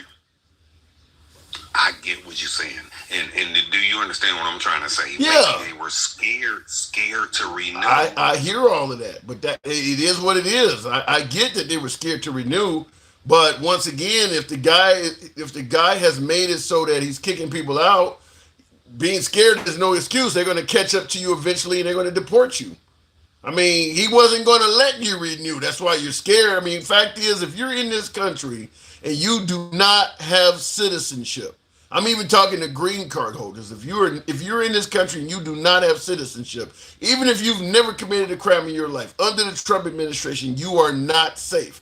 They want everybody gone, period. So even the folks that are going through the legal process to work there, like the asylum seekers and all them were 100% legal, the TPS people 100% legal, trying to work through the courts so that they can get certified. Trump, if you don't have citizenship, you are at risk under Trump. It does not matter if you're legal or illegal. I know they're saying, we like immigrants, just come legally, but even the ones that have come legally, you're good to go. I mean, because what they're doing is they're just saying, we've decided that the process you're using to stay legally, we terminated that process. Like what they did with the TPS, like what they did with the asylum seekers. All of them people were here legally, and they just terminated the process. Okay, so my issue with that is you got USA troops stationed in South Korea. Get them the hell up out of our country. Okay, that's what I'm saying. They're not going to do that because then Kim Jong-un... You don't treat our citizens... Get them up out of here. They're not going to do that because then Kim Jong-un would take over South Korea. I got to move it on. Go ahead, real quick. Kim Jong-un, South Korea is they solid. He ain't about to take over. They are a lot more solid. They're a lot more solid with U.S. troops on their soil. They can handle North Korea without USA. I don't think they want to do that. You don't think so? No. They got Japan. They got Japan next door. South Korea is not going to expel the U.S. soldiers. They just not going to do that. North Korea is crazy. They're not going to expel the American troops out of there. Okay, I'll let you go with that one. All right, appreciate it. If they do that, that would be a huge surprise. I mean, there are some nations I could see kicking Americans out. South Korea, because they got an ongoing threat with North Korea. I doubt if that's one of those countries, though. I only see that applying to the brown and black people. Well, the Asians are not brown or black. I mean, kicked out a bunch of South Koreans. They're not brown or black. I think that replacement theory is in full effect. And that, I mean, fact is, if you go back to the 50s, the percentage of whites to everyone else in America was much greater than it is now. I think now the country's like 60% white or something like that. It was 70, 80% back then. So people do believe that whites are being replaced. And closing the borders to non-whites would probably be one of the best ways of reversing that. In addition to trying to get the birth rates up and stuff like that. So I do believe replacement theory has a lot to do with it. Tim, did you hear the new Bureau of Labor Statistics, 300,000 foreign-born workers lost jobs and 3 million American-born workers gained jobs? No, I did not hear that. In fact, I heard that the Trump administration only produced 22,000 jobs. The job numbers for the Trump administration are terrible, terrible. So no, I have not heard what you said. Zeke said did you hear the Bureau of Labor Statistics, 300,000 foreign-born workers lost their jobs? So I guess foreign-born workers being deported and things like that. So 300,000 of them lost their jobs. And you're saying 3 million American-born workers gained jobs. Not only have I not heard that, I don't buy it for the simple fact that most of the jobs the foreign-born workers are losing, Americans don't want to do those jobs. You hear all of these farmers that are complaining that they've lost their workforce. Americans are not showing up in droves to work on farms and shit like that and pick cabbage and shit. So I don't believe that, if the belief is we can get rid of these illegal immigrants and fill those jobs with Americans, that ain't gonna work. That's like trying to put a square peg in a round hole. Americans don't want those jobs. You find a few of them, maybe some kids that are working at the high school or some shit like that, but most full-grown Americans do not want to do the same jobs that full-grown immigrants are doing. They don't want to live 10 to a house, and the employers of these jobs do not want to pay Americans the salaries that Americans are used to getting. So for Americans to do the same jobs the immigrants have done, Americans would have to be willing to take a serious downgrade to the quality of their lives. Serious downgrade. The American dream for an American-born citizen is totally different than it is for an immigrant. Americans already start out, level 3 or 4. Immigrants have to work their way up to like I said, 10 to a house, all that. Americans don't want to live like that. Americans don't want to live at a job where you're getting paid, 10 cents per cherry you pick or some shit like that. They don't want to do that. So I don't think you're going to get that to happen. Exactly. They'd rather be bums and live off the government. You know something? I hate to say it, but if I'm going to work every day, working hard, and I still can barely afford to survive, barely afford to put a roof over my head, barely afford to eat, and I'm actually working hard every day, I'd rather live off the fucking government. The only reason I work is to make money and take care of myself. If the money I'm making is not enough to take care of myself, then damn it, I don't want to work. I'm not working just to say I'm working. Fuck that.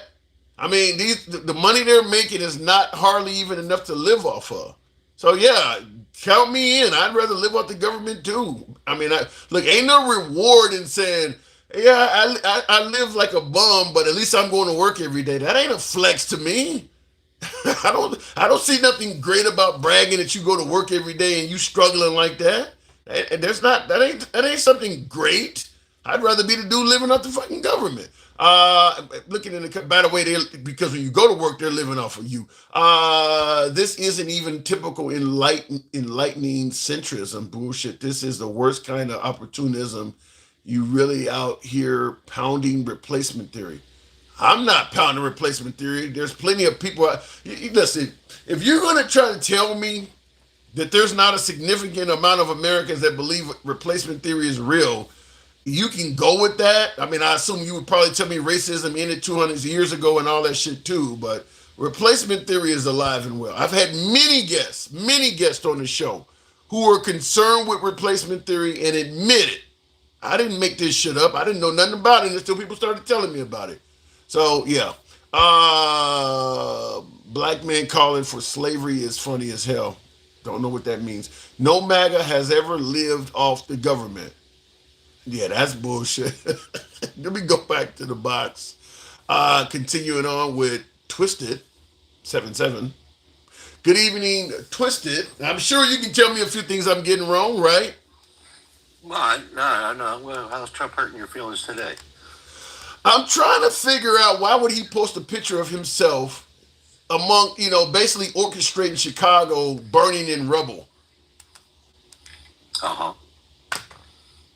You know how to make jokes, Tim? You have no sense of humor? So you think of the president... I asked you a question. Answer the question. Yeah, I know how to make jokes. Okay. What's next? He gonna make a joke about how he banged a 13-year-old? What do you guys find humorous? This is an American city set ablaze, and you're telling me that's a joke? Who laughs at that? I remember Kathy Griffin making a joke about with the. Wait, don't do that. Give me what you got. Give me what you got. She did a severed head of Trump's holding Trump's severed head. Do you remember that? Did you laugh at it? Remember? I didn't laugh at it. Okay, so why don't you? Wait. Let me finish answering the question before you start screaming. I didn't laugh at it, but I recognize the joke when I see it. Even if I don't think it's funny, I still recognize the joke when I see it.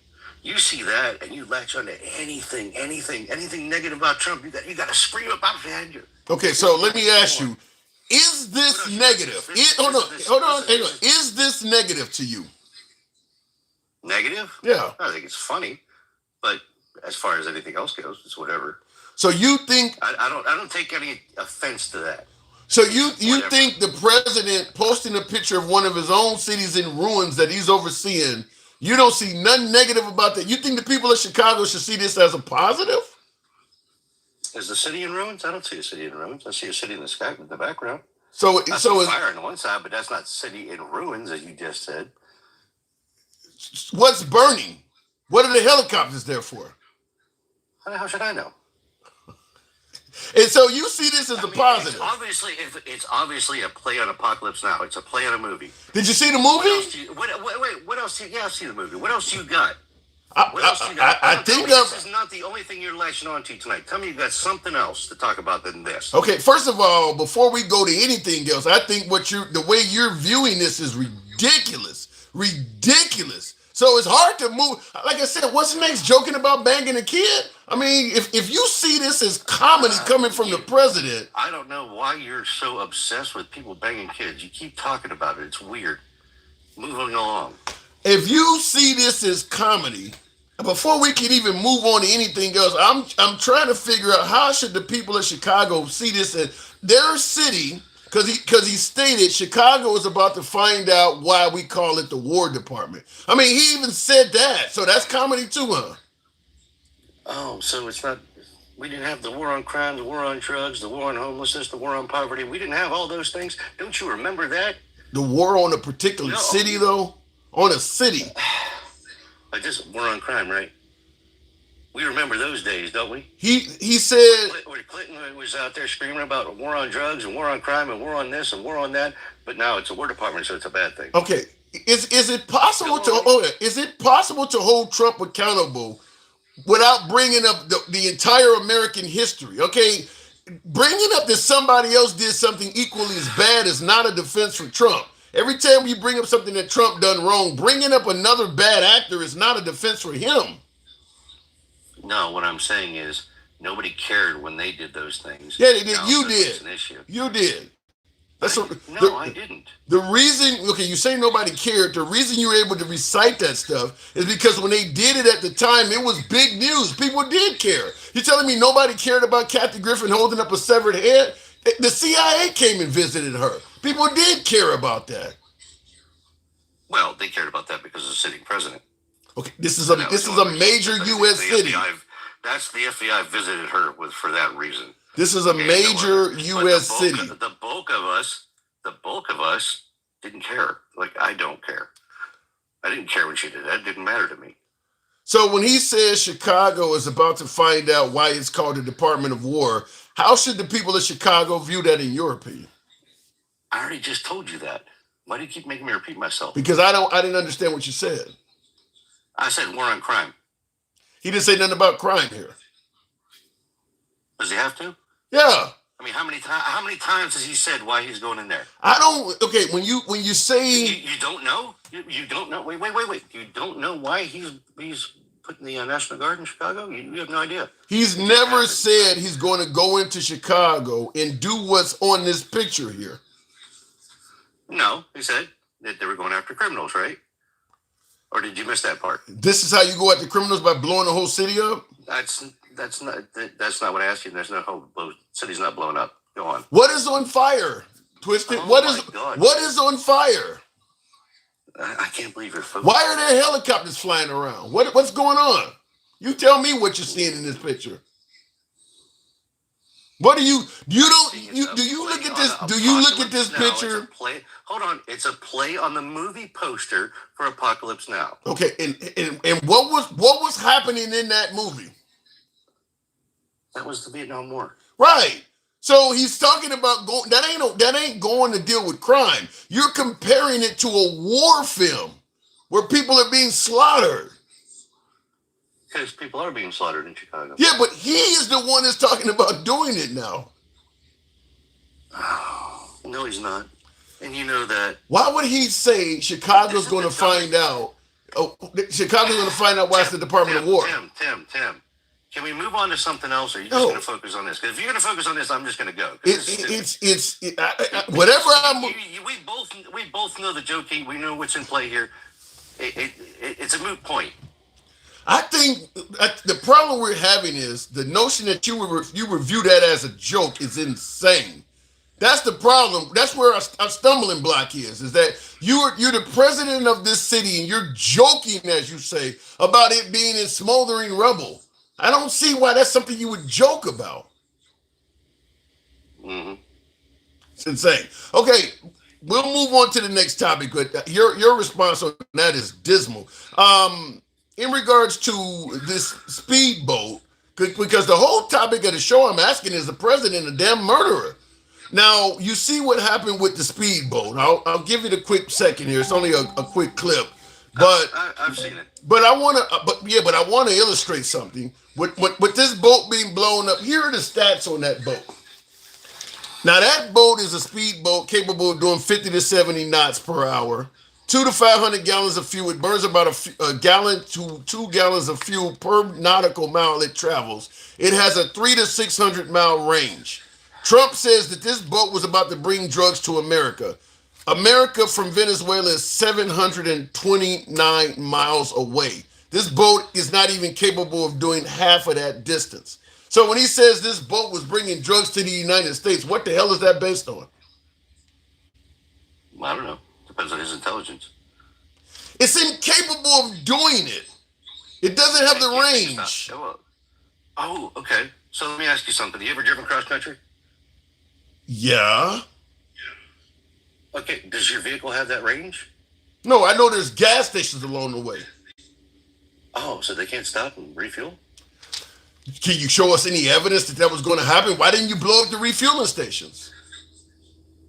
Well, yeah, they'd be attacking some island, wouldn't it?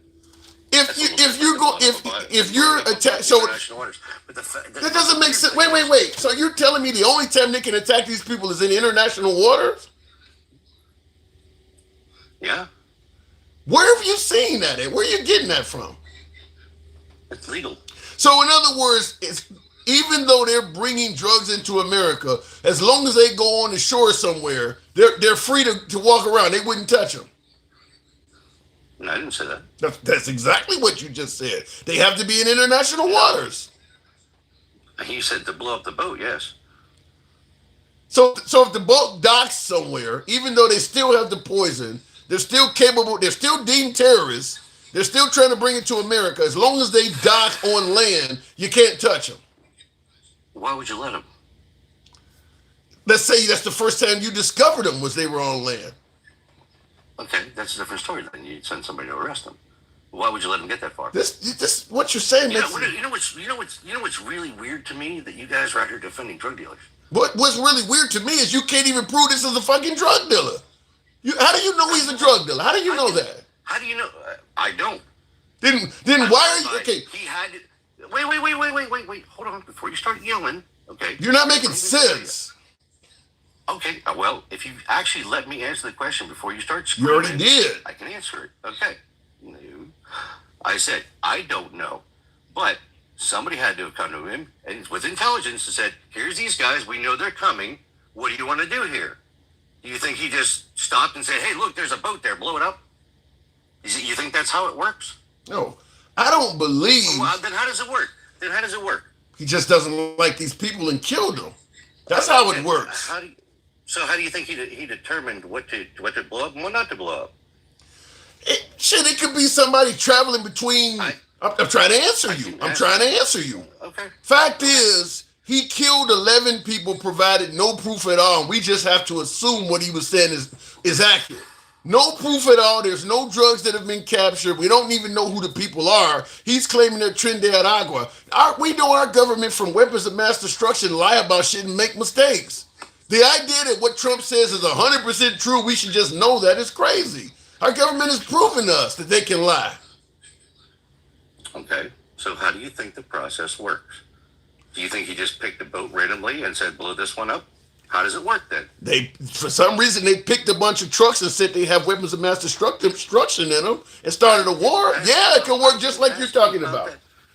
I didn't ask you about that. I'm telling you about that boat. You're pivoting onto something else. No, what? Tell me about that boat. How did they pick it? It could have been a witness gave them a bad tip. It could have been any fucking thing. They could be paying people on the ground in Venezuela to get them tips, and somebody could have gave them a bad tip. It could come from any damn where. Okay, so they didn't just pick a random boat? They didn't. Had intelligence of some kind? No. Here's the point. Here's the point, Twisted. First of all, we've never had a case where carrying drugs is an automatic death sentence. That's the first thing. Second thing is, we don't normally kill people without giving them due process. If they're for drug crimes, at least. You're talking about people who are bringing drugs. Even if you go to Cambodia or Vietnam, some of these countries that will execute you for bringing drugs in, you get due process. They just murdered these people. These people had no ability to defend themselves in court or anything. And we know they could have captured these people. Murdering them was not necessary. They actually could have captured them and proved the case. And what? They could have captured them. Okay. Then it would be believable. So is this the first time in American history that this has happened? Like I told you before, if he does something wrong, pointing to somebody else who did something wrong in the past is not a defense for him. You just did the same damn thing when you tried to point to weapons of mass destruction. No, I pointed to weapons of mass destruction to say that the government lies. There's proof of it. The government tells lies. Okay. And the government does the same exact thing that happened here has happened with every administration. So based on the conversation we're having here, is it logical in your opinion for somebody to say what they're telling you might not be true? They may have killed 11 innocent people. No, what I'm telling you is this is business as usual. Killing people. The only reason you care about it in this instance is because Trump did it. You didn't care when Biden did it. You didn't care when Obama did it. When did Biden do this? When did Biden do this? Oh yeah, they've done it before. Give me an example. What are you talking about? I'm not going to do your damn research. I've never heard it before. You're going to bring something up and then tell me to research it. I'm going to submit to you what you're saying didn't happen. You're making it up. That didn't happen. Well, of course that's what you're going to say. Even if I give you facts, you'll say you're just making it up. But the fact is, you're not giving me facts. You're giving me go research. You're giving me nothing. Now you're going to make me look it up right now. Yeah. You're not going to look it up. You're going to make me look it up. Fine, I'll look it up. Keep talking. It didn't happen. Good luck looking it up. It did not happen. Biden just didn't go around. It didn't happen. You told me, stop and frisk was unconstitutional, and I proved you wrong then. But all right, let's see. Okay, you didn't prove that wrong right either. But it did. Biden has never killed drug dealers hundreds of miles away from America. Did I say drug dealers? I said no. He didn't do this. He didn't do what Trump did. I'm going to reiterate that. He didn't do what Trump just did. Biden has never done this. You're not going to find any clip or any research that's going to tell you that Biden did exactly what Trump did here. He's never done that. Go ahead and you type away. I'll read a couple comments because you're not going to find that. You're not. Good luck. Find me the information. Trump is doing an awesome job, and the heck with the enemies with the. Trump is actually creating enemies with the small dog boats do not carry 11 passengers. That boat is not capable of reaching America from New Zealand. That boat right there was not capable of reaching America. You can say whatever you want about how many passengers it carried. What that boat was not, it does not have the range to reach America. Trump said that boat was bringing drugs to America. It does not have the range. What Twisted, my caller, said is the only way it could happen, they would have to have refueling routes planned along the way. And of course, they didn't show any proof that they had places to refuel. And of course, they didn't bomb the refueling station. So that's just a guess at best. Have you found the information, Twisted? Yes, I believe, I'm just kind of getting initial. King Finn, no. King Finn don't know his ass from a hole in the ground. And I mean that. He doesn't. He's a clueless moron who thinks he knows anything. The fact that he calls himself a king just is laughable in its own right. Okay. Give me the information. It was the Red Sea. What happened in the Red Sea? They were dealing drugs? They attacked people. It wasn't drugs. It was. Then it's an irrelevant comparison. What do you? How was it irrelevant? Okay, why did Biden do in the King Sea, and what did he claim he did it for? What reason did he give? They attacked Houthi rebels in the Red Sea. Okay, international waters. For what reason? Was it? Dude, there's so much information here. There's not enough time for me to go through it all. Okay. You can look it up yourself. Like I said, that's crazy. Look. Here's the thing. Everyone's going to say, well, maritime law says that they can't do what they did, right? No. I'm sure. No, that ain't my argument. My argument is we've never had it so that simply dealing drugs gives you an instant death sentence. That's the difference. We've never done that before. Well, they're labeled as terrorists. Well, then that's different. We've never labeled drug dealers as terrorists before. Okay. So what he's doing is different. From drug overdoses every year, or drug-related things every year. Wait, what are you gonna do? Label the doctor's office as a terrorist office because they give out all kinds of opioids that people shouldn't get? I mean, if you're gonna really go after drug dealers, then I'm talking about narcotics. That is a narcotic. Oh my God, Jews. Okay, fentanyl and cocaine. The two things that they bring from out of the country. You don't think how many people a year? You don't think doctors? How many people a year do you think that they attribute to illegal drugs being brought in from overseas by these terrorists? How many people die every year? You don't think doctors were prescribing fentanyl? I asked you a question. I don't care about doctors describing anything because that's not what we're talking about. So that's you're talking about drugs and hurting people. I'm talking about illegal drugs such as fentanyl and cocaine. That's two things. What about how many people? How many people die every year from that? I don't fucking know. Less than cigarettes. Less than alcohol. You don't. Okay, but you know what they attribute to it? 20,000 people a year. They attribute to 20,000 people a year. Is that not enough for you? No, it's not. Oh, okay. You want me to explain why? Because at the end of the day, stuff just from brought in from overseas. I hear what you're saying. I hear you loud and clear. The total number. I hear you loud and clear. I hear you loud and clear. But that's I hear you loud. The fact is, the people that are dying dying from this shit is dying because they took it voluntarily. So you're not going to do what Trump is doing, just like the war on drugs did not work. If people want to get high, you're not going to do some shit to stop them from getting high. If they can't get it south of the border, they'll get it from north of the border. If they can't get it north of the border, they'll grow it or find a synthetic way to make it themselves. You can't stop people from getting high. That's what you're trying to do. Can't stop them cartels. Just let them have their way, right? That's exactly what your argument is with Chicago. Well, you can't stop anything. Just let it happen. Isn't that your argument with gun violence and school shootings? Isn't that the same argument you give with gun violence? Gun violence. Yeah, it's school shootings. Yeah. Okay. So you want to talk about that one? No, I got to move it on. I can't keep you on too long there, but now you want to move on. Listen, you've had 20 minutes. I got to move it on. Ignored. You talking crazy tonight. And he just ignored them, and you don't care about that. You talking crazy tonight. I get it. You can't. This is why you don't want to do that one-on-one I talked about. I'm down with a one-on-one You know, anytime. I'm going to run you into the ground because I will have all my research done. Okay, Yeah. I'll have it up on the screen, and then you can do shit about it. Well, okay, and your little cronies over here.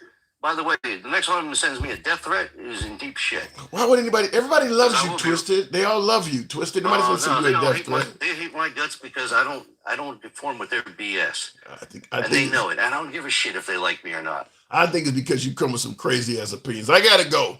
Appreciate it. It's not crazy ass opinions. It's truth. Deal with it. All right, I'll try to deal with it in another lifestyle. Looking in the comments though, he's living up to his name, Twisted. Listen, I enjoy hearing opposing dialogue, and Twisted, I enjoy talking to Twisted. We don't agree on anything, and one of these days we are going to have me and Twisted are going to sit there and speak for quite a while and have a good debate. I'll let you guys judge it and add opinions to it, but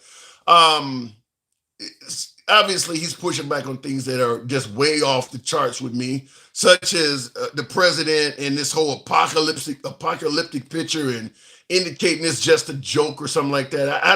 I cannot imagine anybody on the left doing this and the right saying, "Oh, that's just a joke."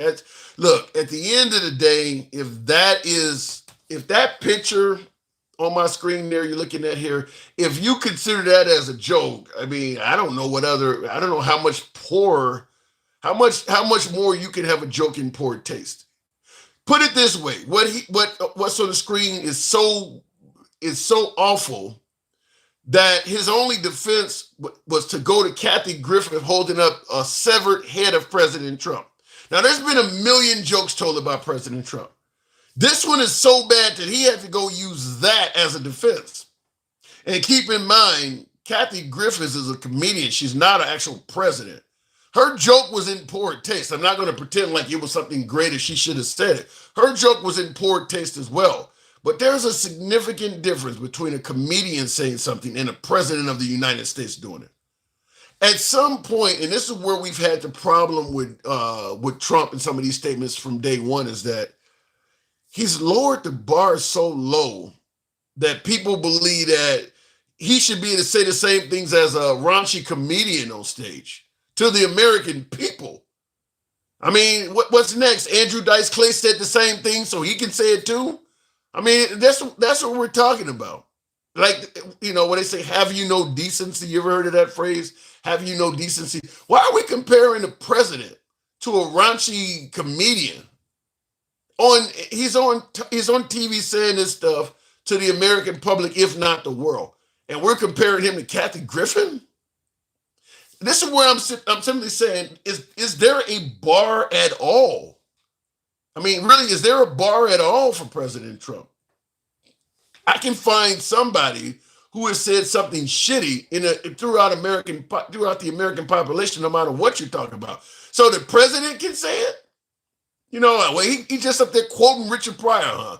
I mean, just anything, just quoting horrible shit. I don't know. To me, it just seems like there should be some kind of moral standard somewhere, because using Kathy Griffin as a defense for what the president said makes no sense to me. I mean, that's a comedian, somebody who often pushes the envelope and says crazy shit like that.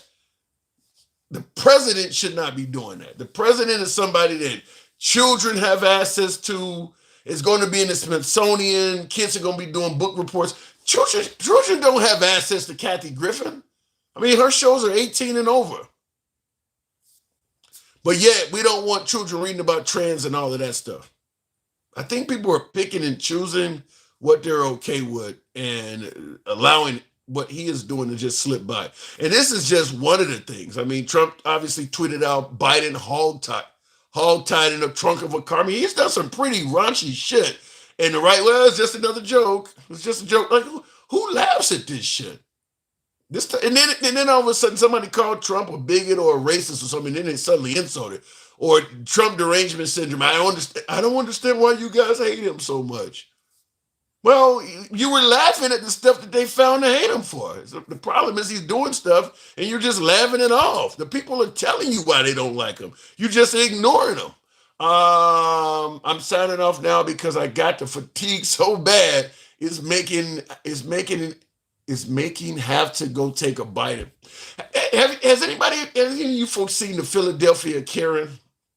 You know, the woman that it was a home run ball hit, and the father of the father of a child that was at the ball game took the baseball and gave it to his kid, and this Karen comes over and demands the ball back, and the father just says fuck it and gives it to her. I just wanted to bring it up. You talk about fatigue. How many times you got to see these fucking Karens before you get fatigue? So I just want to point that out. If you want to talk about fatigue, make sure you throw that in there. They have not shared any evidence. Yeah, to me, the whole reason my last caller gave for the boating thing is insane. I just look at it like this. You should have to provide some kind of evidence when you're murdering people. If you're going to blow up a boat full of drug dealers, you should have to provide some kind of evidence. MAGA reacts. Good evening. Tim, you know they just had a huge drug bust down here in Miami like 2 days ago. Okay. So obviously, whatever their source of intelligence is, it's working and they found the drugs here in Miami, and I guess they blew up the first part of the pipeline. You got a drug bust. It's not like A to B. It's usually A to B to C to D before it gets to us. I'm not gonna make that. Coming all the way to Miami doesn't mean it doesn't. Yeah, it could go to Mexico, it could go anywhere.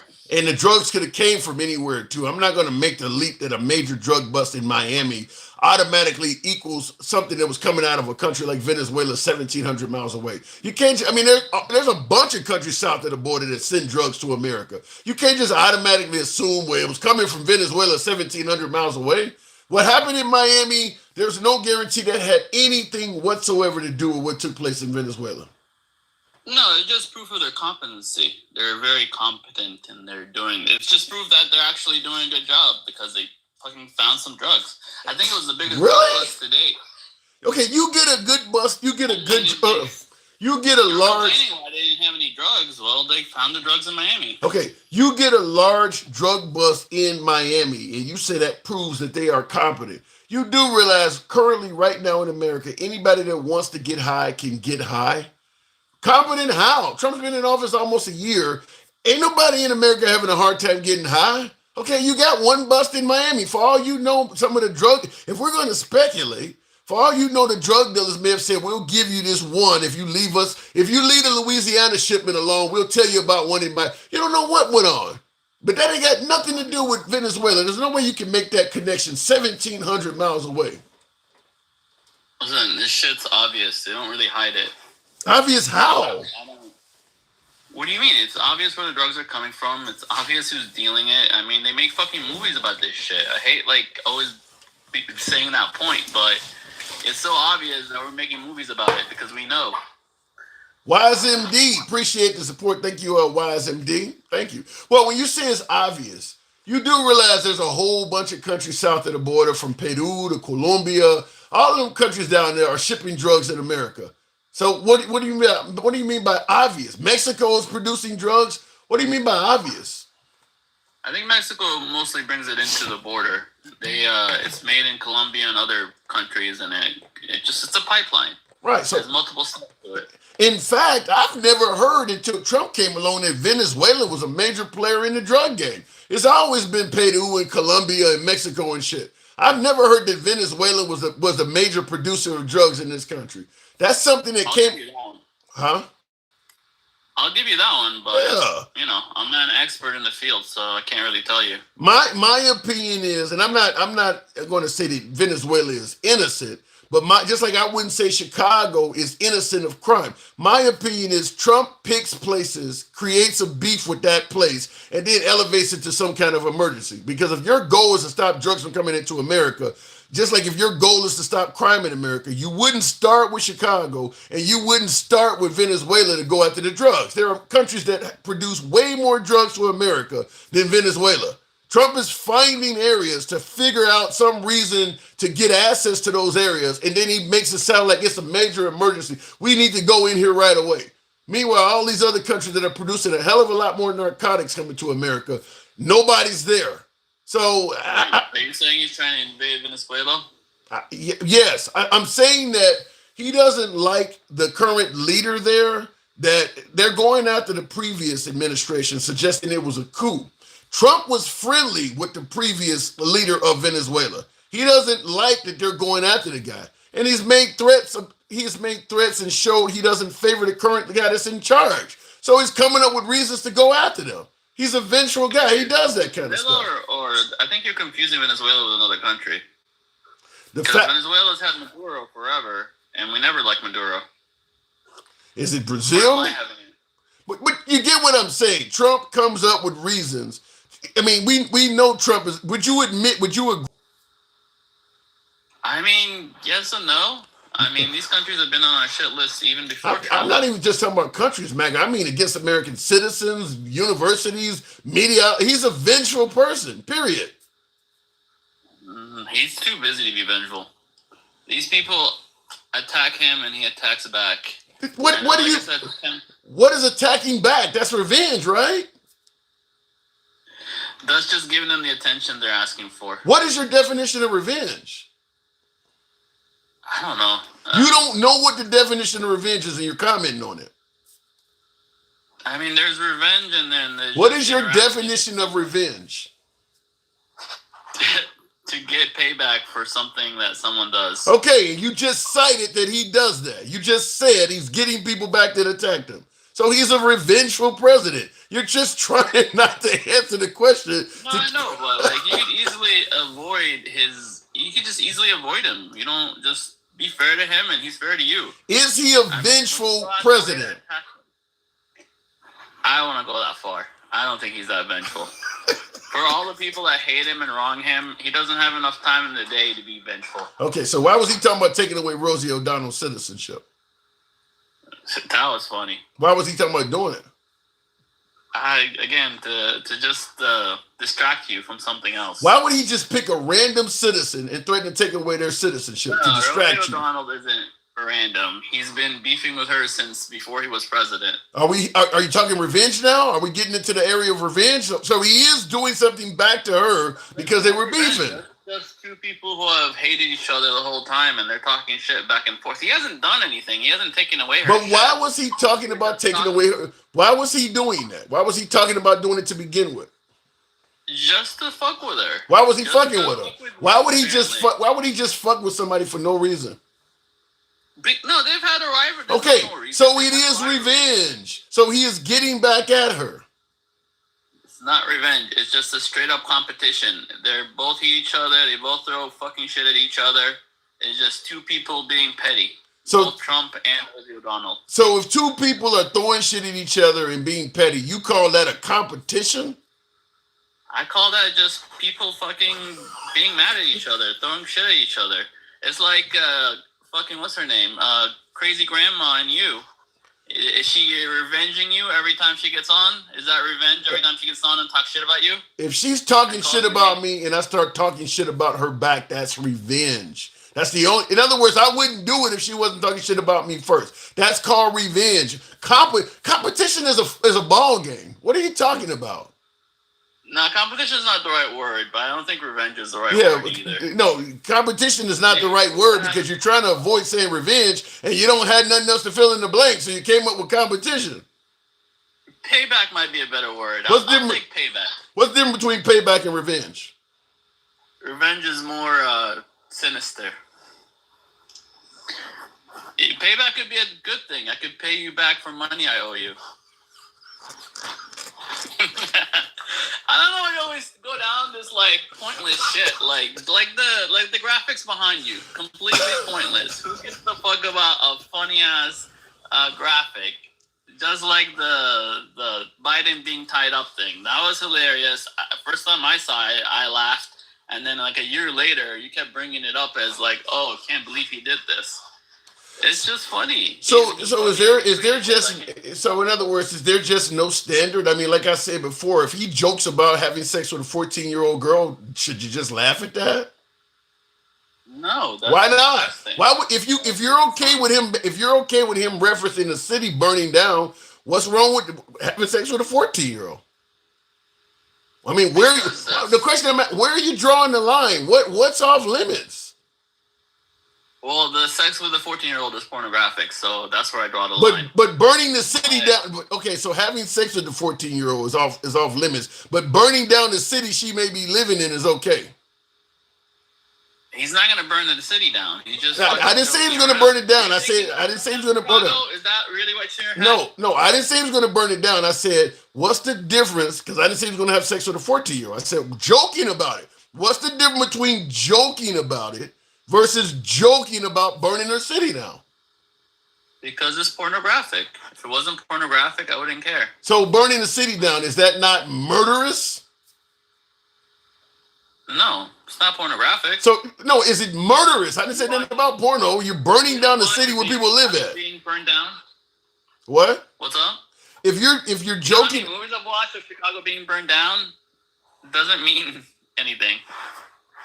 Burning down the city is not murderous, is what you're saying, right? Nobody dies or anything in this, right?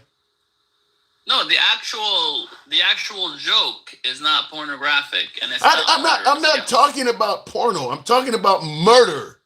I'm talking about murder. Talking about fucking a 14-year-old is pornographic. No, we're not talking about that right now. Right now, we're talking about this photo. You can say like, "Oh, I would marry a 14-year-old." That's less pornographic. I'm asking you. I'm asking you if burning a city down is murderous. No, it's not. I mean, what do you mean? Like the actual burning of the city down? Of course, it's murderous. Okay, but so if you, on the other hand, wait a minute. You know, so you admitted. So you just admitted that if burning the city down is murderous. Now he's not talking about burning the city down. As you say, he's joking about it. So he's joking about doing something that's murderous. If you seriously think he's gonna do it, then yes, he's joking. I didn't say he was going to. Talking about doing it. I didn't say he was going to do anything with a 14-year-old. I said he's joking about it. He's joking about doing something that's murderous, and you're saying that that's okay. But joking about murder is okay. Joking about fucking a 14-year-old is not. That's stupid. It's pornographic. So it's okay to joke about killing her, but it's wrong to joke about having sex with her, because they live in this city. They live in this city too. So it's okay to joke about taking her life, but don't joke about having sex with her. Yeah. I don't make the rules. That's just how it is. I don't know how you always get so literal with Trump. Like he just invented fucking joking around. Give me an example. We've had well, that's a good point. You said I make it sound like he invented joking around. Okay, you've lived through Biden, you've lived through Obama, give me an example of any of those presidents doing something that's equivalent to this. As you say, everybody jokes around. Give me something they've done that's equivalent to this. Oh, they didn't have his sense of humor. None of them? Obama did a lot of funny shit. No, Obama did a lot of Tonight Show. He did. Give me something that's equivalent to this. A lot of funny stuff. So in other words, when you when you responded with they didn't have his sense of humor, then you are admitting that he invented doing this. First you stated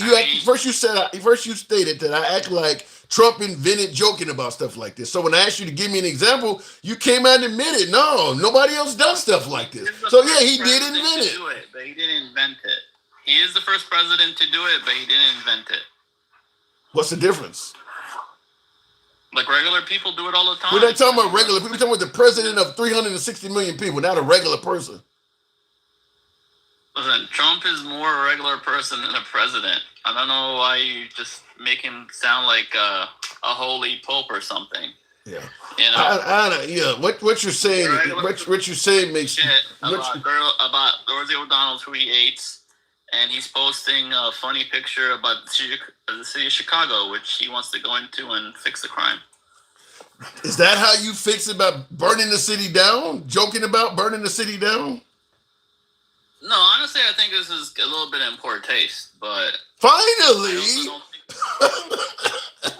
Finally! Took you forever to get to that. You always confuse me, like... How is this confusing? Don't mean I agree with it, or do I think it's a good taste. It's in poor taste. I could have said that from the first second of this conversation. Instead of going to the notion of this is a joke, when Who the hell? That's why I keep using the 14. But it's in poor taste. That's why I keep using the 14-year-old girl example. Who laughs at a president joking about burning down an American city? Who laughs at that? I think the Apocalypse Now thing is the funny part. Yeah. It just that movie is, it's a movie that's been satired so many times, and just Trump's doing it is a little funny. But if you take it literal like you do, like you love to take Trump literal in everything he does, then yeah, it's in poor taste. I just don't understand why any president of America would joke about one of his own cities burning. I just don't see any comedy to that. I don't see any, like I said, I keep using the 14-year-old girl. Some things are just not funny. I mean, at some point, there has to be a bar. Like the bar is literally on the ground with Trump. I mean, no matter what he does, I mean... It's not burning because he wants it to burn. It's burning because the movie he's trying to satire is Apocalypse Now. Right. There's a lot of fire in that movie. So you know something? More to do with the movie he picked than anything. You know something? My opinion is, and I'm sure if you would have picked Waterworld, would you be mad at Chicago being flooded with water because he picked Waterworld? Well, my opinion is simple.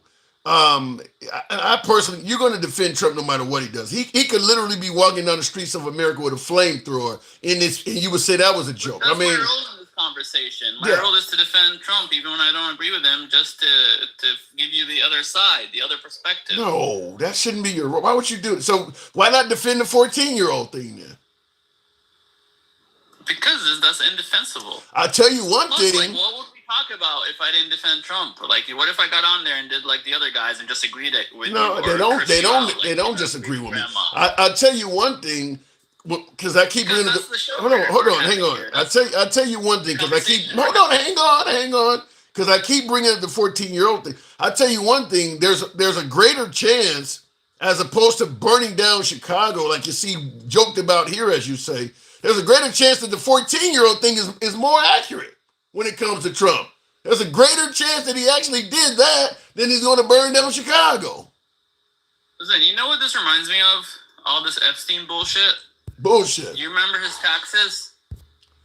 You remember all this shit the left said about his taxes before they were actually released? And what happened when they were released?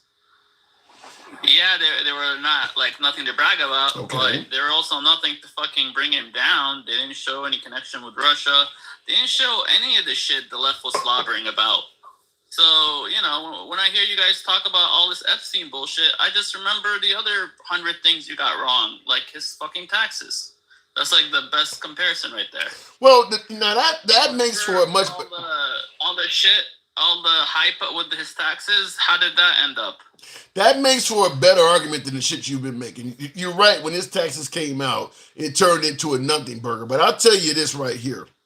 When you're being evasive, that's what leads people to believe there's something there. Just like with his taxes. He kept promising, I'm under audit. I'll release him when the audit's over. And then when the audit was over, he kept fighting back. Just like with the Epstein thing. He made folks believe that he was going to release all of that shit. So even if there's nothing there, it's his level of evasiveness that's leading people to make these speculations. Because if it was a liberal refusing to release their taxes, you guys would be saying the same thing. I mean, you're not being transparent. You're hiding something for a reason is what people going to think.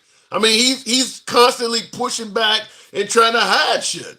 So people think that something's there. I mean, yes and no. Because he's also like the most transparent person ever. No. But look what happened when he took fucking 2 days off. Everybody thought he was dead. He's not transparent. If he talks he's to the in front of us every fucking day, talking every fucking day.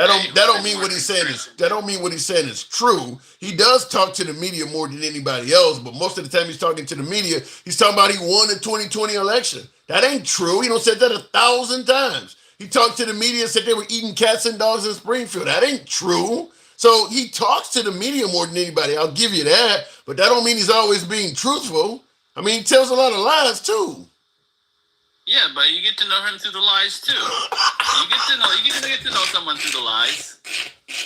You know what he's fucking scared of. You know what he. You get to know him through the lies. Is that what you just said? You get to know him through the lies? For anybody. If I lie about something, then, that tells something about me too. Okay, you get to know him through the lies. Just like his crazy grandma lying about being black. Just like, oh my God. Just like his jobs numbers. He don't want the truth to come out with his job numbers. He called the job numbers rigged, fired the person, and now the job numbers coming out now are just as bad. So it's pretty clear you fired an innocent person because they didn't give you the message you wanted to hear. At least it proves that he isn't rigging the numbers now. Everyone's like, all the future numbers are going to be rigged. I mean, for a guy that's trying to rig the numbers, he's doing a bad job. Like I said, you're going to defend Trump no matter what. I got to move it up. But you've been hilarious. That's my job. If my job was to defend Harris, I would be here defending Harris. I mean, do you want me to defend Harris? I want you to defend the politician of your choice up to a point where it makes sense. When you know, listen, I lean left, but when somebody on the left does something that's ridiculous, I'm not going to defend that shit. I mean, when you're getting to the point where just in effort to defend Trump, you're entering the realm of ridiculousness. That's what I'm saying. Defend is the wrong word. I'm just trying to explain Trump. I'm not trying to defend him. You defend. When you won't even, because you have a hard time understanding him. When you ever heard of the phrase, the Democrats don't know what a woman is? When you get to the point where you're trying to defend him so much you won't even answer what revenge is, you're going too far. When you start, I can see what revenge is. I just think what he's doing. You wouldn't even define. You were trying to defend him so much you wouldn't even define what revenge. I don't know what revenge means. That's what you said. One last thing. Earlier, you said something about Nikki Haley being a centrist, and that's why we didn't want her. The reason we didn't want Nikki Haley or DeSantis is not because they were center or left or whatever. They weren't Trump. Because there were two fucking establishment. She's definitely establishment. She had fucking a job on the board of fucking Boeing and all this shit.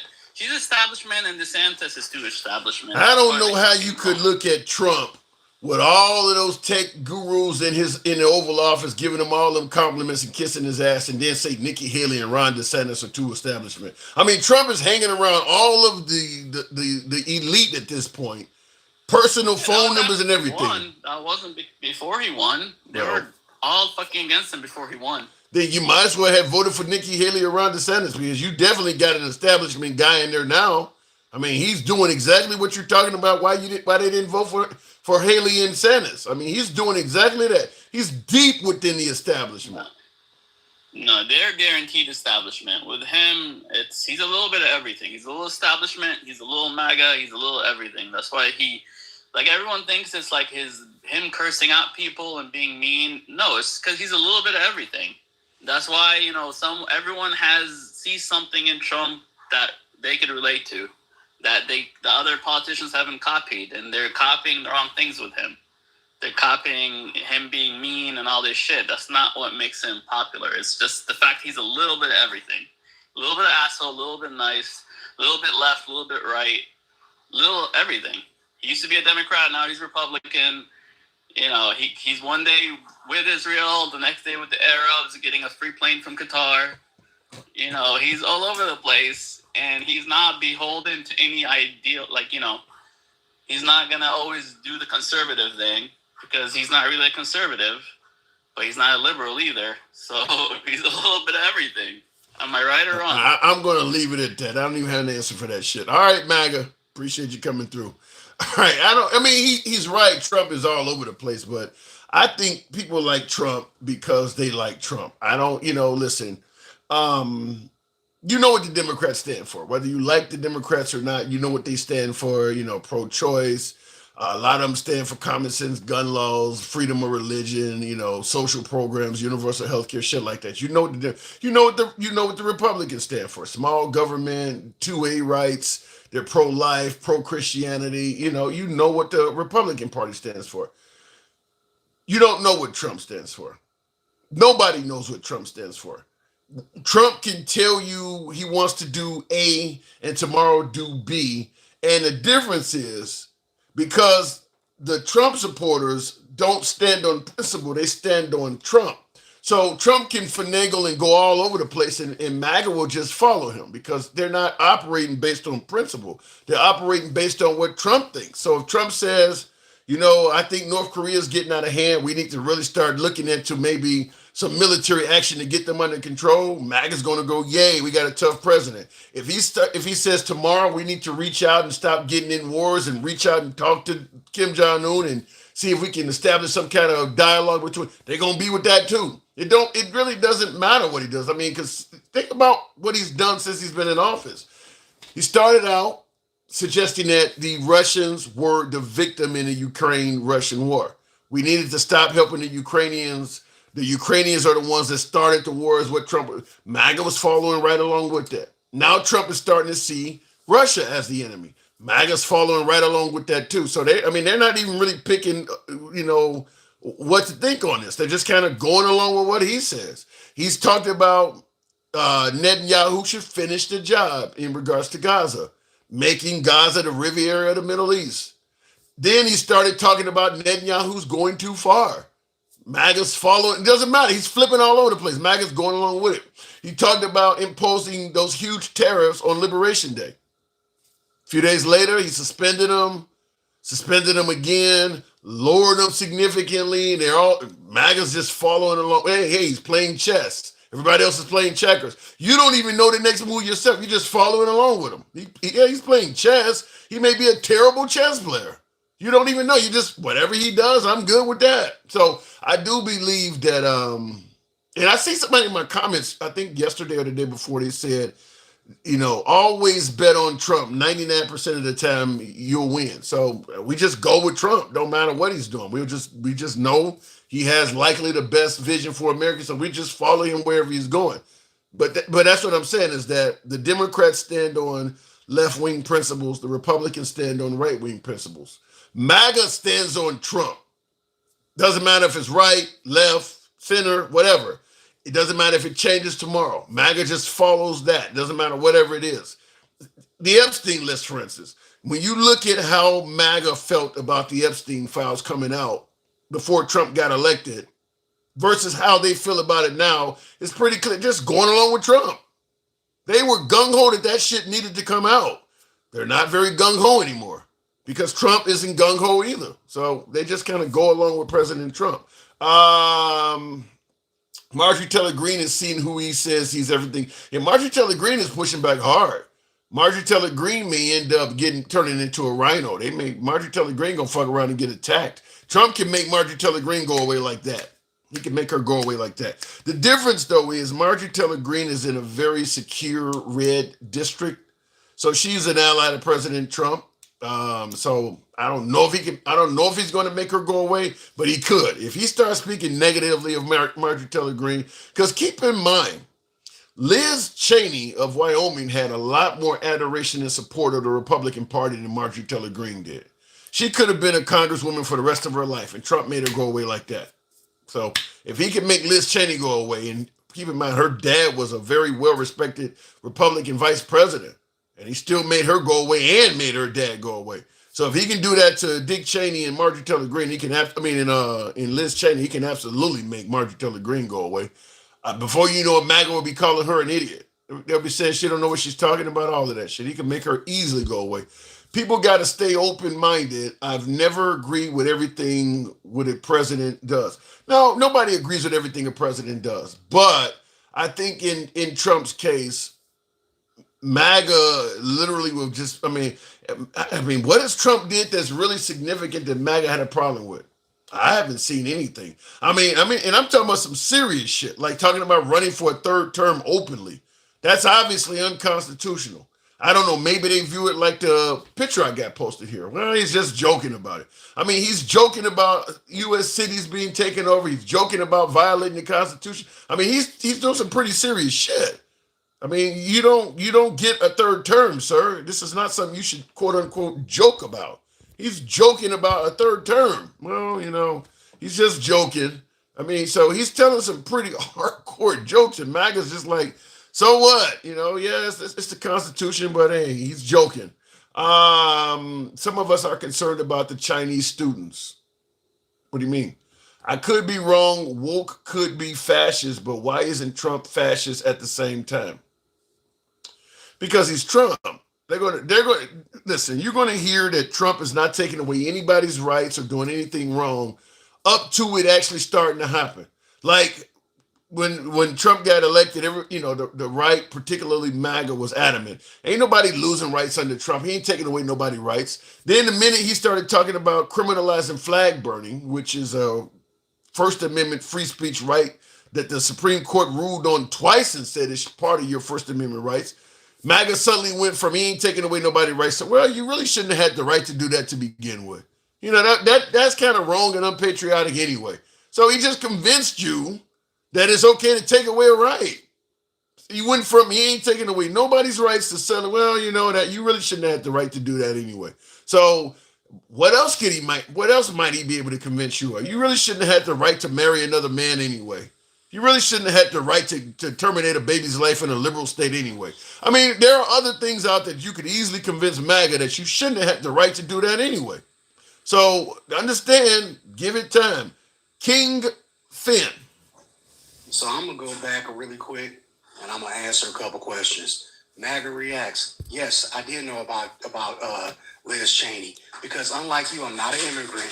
I've been here and I've always paid attention to the elections. Even as a child, my grandmother had me at the polls because she was in the Black Democratic Caucus from Michigan. So yes, I did know who Liz Cheney was a long fucking time ago. I'm not a young little baby who don't know shit and who's on here running this fucking trap and maybe needs to shut the fuck up. Secondly, let me get that twisted old gutter, bogus ass, fake Sicilian ass.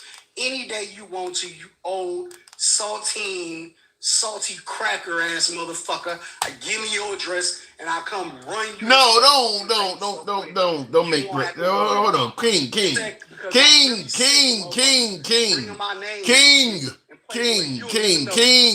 No threats on the program, King. I am not an old fake ass motherfucker who don't. King, you gotta let me in here, man. You gotta let me in here. You follow a fake ass dictator who don't know shit, and nothing about that picture is fucking funny. Okay, King, I've never muted anybody, but King, you gotta let me in here, first of all. Second of all, don't threaten the guests. God damn. You literally are threatening the man. Okay, don't threaten the guests on the program, man. I mean, I don't normally like to mute anybody, but you wouldn't let me in there at all. No threats to the guests. You can chastise, criticize, but don't threaten the guests, man. Don't do that. You threaten to come to somebody's crib. All right, go ahead. What happened there? I'm trying to unmute you. I've never muted anybody before. Never done this shit. I hate to do it. And now it won't let me do it. Okay, there we go. Go ahead. Short cliff very fast. What? I don't give a shit. He can fall off a short cliff very fast. Okay, you can say that, but don't threaten to go to the guy's crib and shit. Don't bring my fucking name up if you don't want me to come at your ass. Because you talking out the side of your motherfucking neck.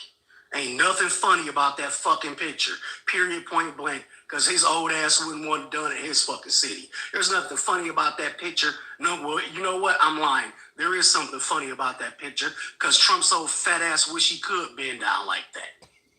Well, in defense of MAGA Reacts, he did admit this is a poor taste joke. He did say it's in poor taste. It took him a while to get there, but he did admit it was in poor taste. Of course it is. Everything Trump does is a poor taste of a fucking joke. His whole presidency is a poor taste of a fucking joke. The reason MAGA likes him is because they're okay with the shit that he does. He's making it okay for America to be racist again. That's what he's doing. Make America Great Again is the project to make America racist again. That's all he's done. Because all you fucking see it here in the news, and maybe, people like MAGA Reacts don't know this, because, he's clouded down in Florida, by that gigantic trailer park he lives in. But all he's done is made it okay for people to do racist ass shit everywhere around this fucking country. And if it ain't happening in your city, don't worry, baby boy, it will. Pretty soon somebody come say something racist as fuck to you if they haven't already. Because the only thing you do is come on Tim's show, because he's probably the only person who lets you talk that garbage ass bullshit to come out your mouth. Well, I like to let the guest speak. So but he was playing pretzel, but he did admit his job, he believes, is just to defend Trump no matter what. Which he didn't have a choice, and that's all MAGA does. They just defend the bullshit. They continuously defend the bullshit. Just like that whole false narrative they put out a couple weeks ago when that fucking mass unaliving happened up here in Minneapolis. Oh, he was a trans guy. And now they got to walk that shit back because nothing about him was trans. Now, just like that bullshit he said on the fucking news the other day. Oh, we should take all the guns away from the trans people. How about we start with a different category of people? How about we start with the motherfuckers running around with ARs? That's that's another one. Just like I was saying, is that they're ignoring things that Trump says. When I said, talking about running for a third term and joking about, if you got them suggesting that they want to start taking guns away from some American citizens, something that they've been chastising the left for forever.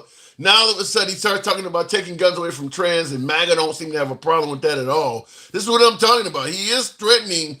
They are threatening to take away constitutional rights. But real quick in the comments before we continue, King Fan, someone in the comments said, I wanted to read that comment. Said that they were MAGA, and they said that they're no longer MAGA because Trump, he said, you are correct. Trump is targeting brown people.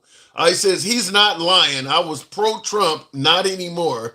I'm still a Republican, though, but he's 100% targeting brown people. That's universal power. Wow. Let me just tell you, for all you MAGA who were MAGA before, I personally, it's probably going to really, it might lose me some friends, but I personally think you motherfuckers should have to wear a scarlet letter. Because I don't want you, if you are okay with this shit at any time, that shit's not okay. The conservative establishment Republicans, we need to go back to that. How about we make politics boring again?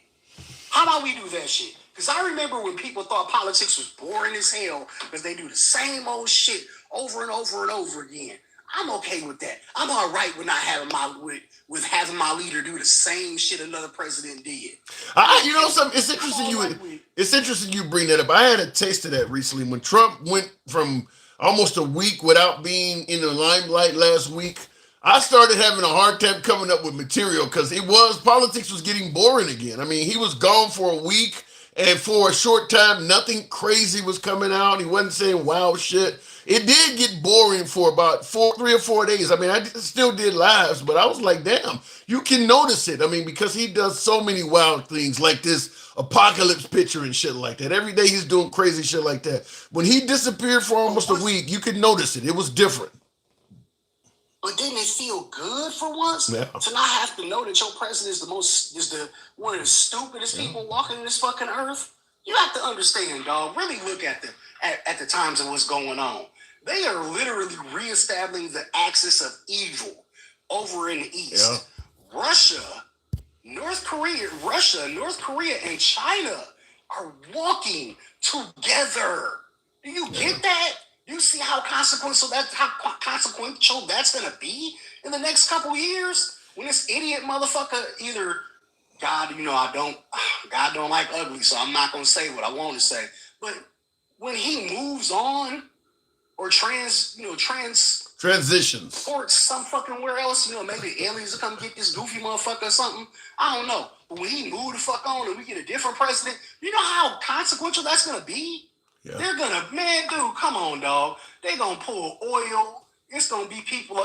Canada don't like us. Mexico don't like us. Nobody in the fucking world likes America.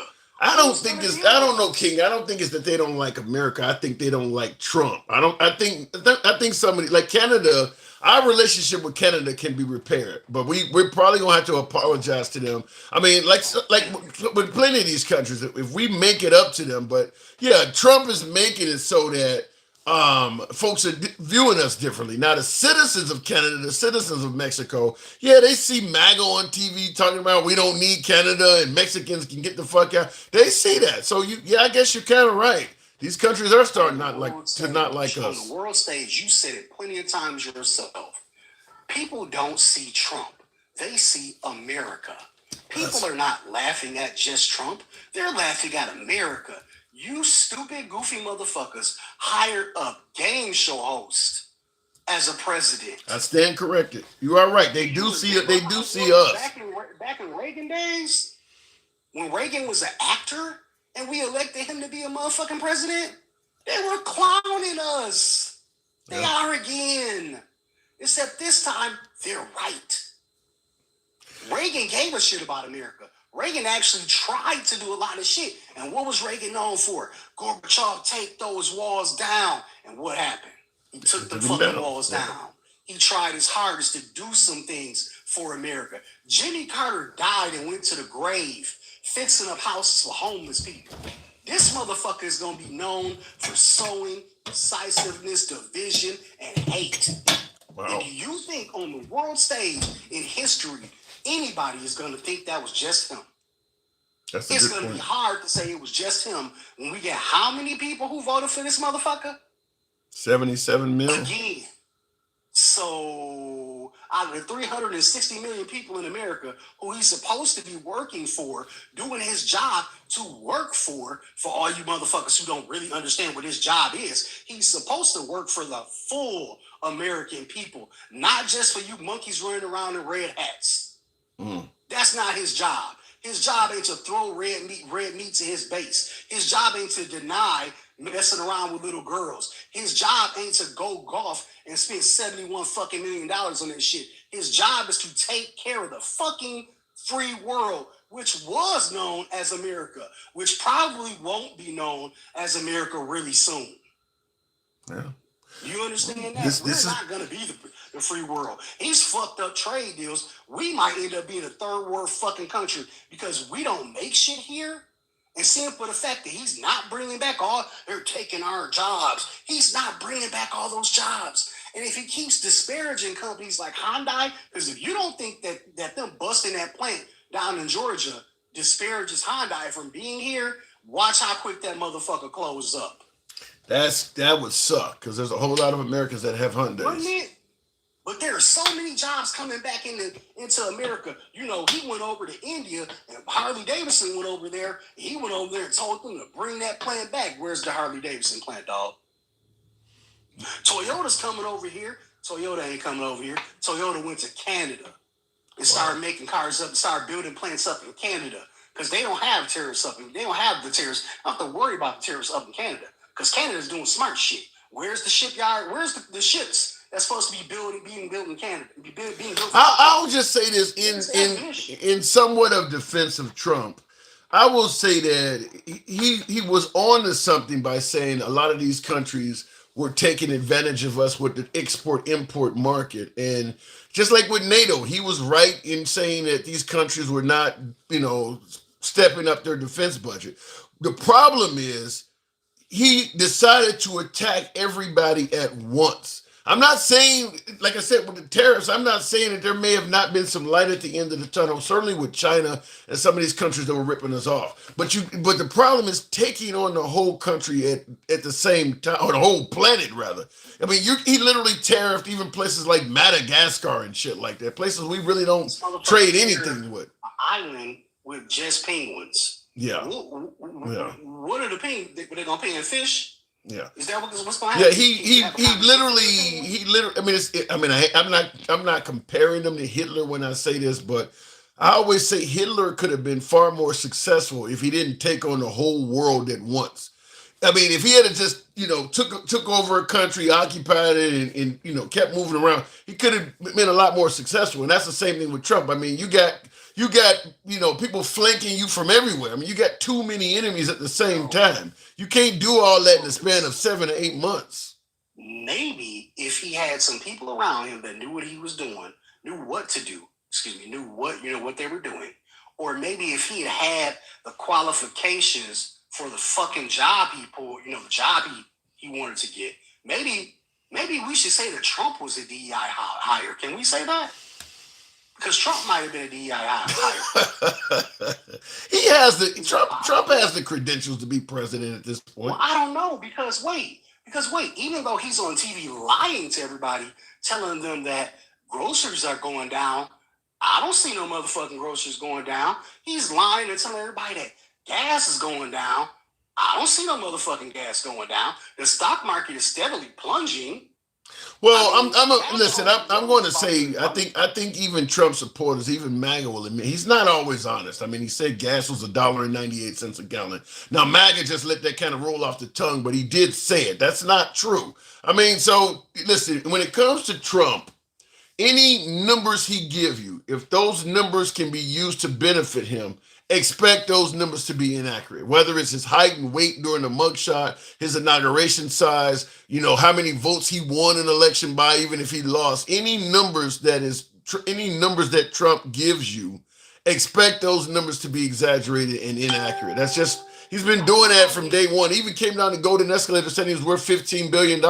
Everybody believes that's now an overestimate. So he exaggerates. We know that already. Or lies. It's a lie, basically. How about we start here? How about we start right here? See, let's not even talk about his policies because he doesn't have any.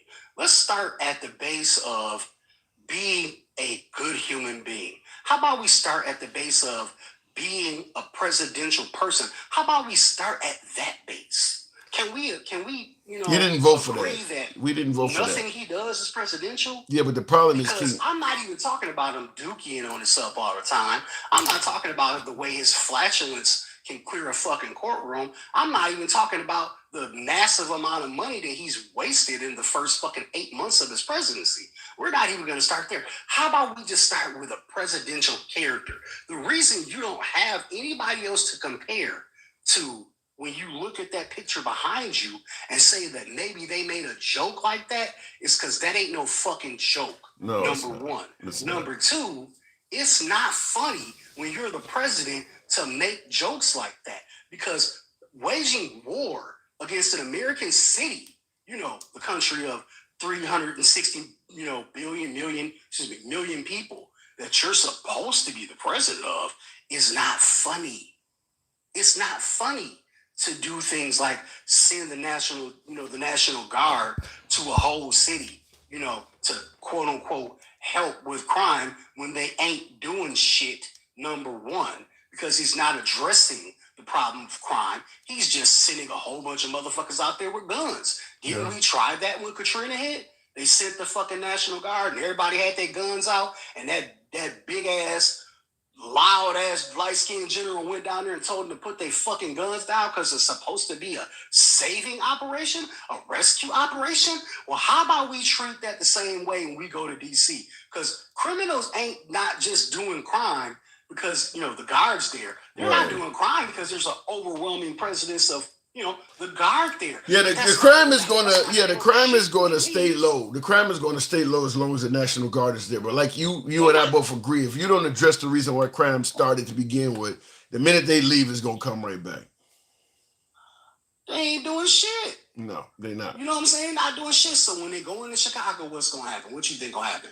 You think the gang's going to stop selling drugs? No, I don't. Chicago to me is different. I did a video on this on my YouTube channel, but the geographical area of Chicago's like geographically in terms of size, it's spread out. I think about 4 or 5 times the size of DC.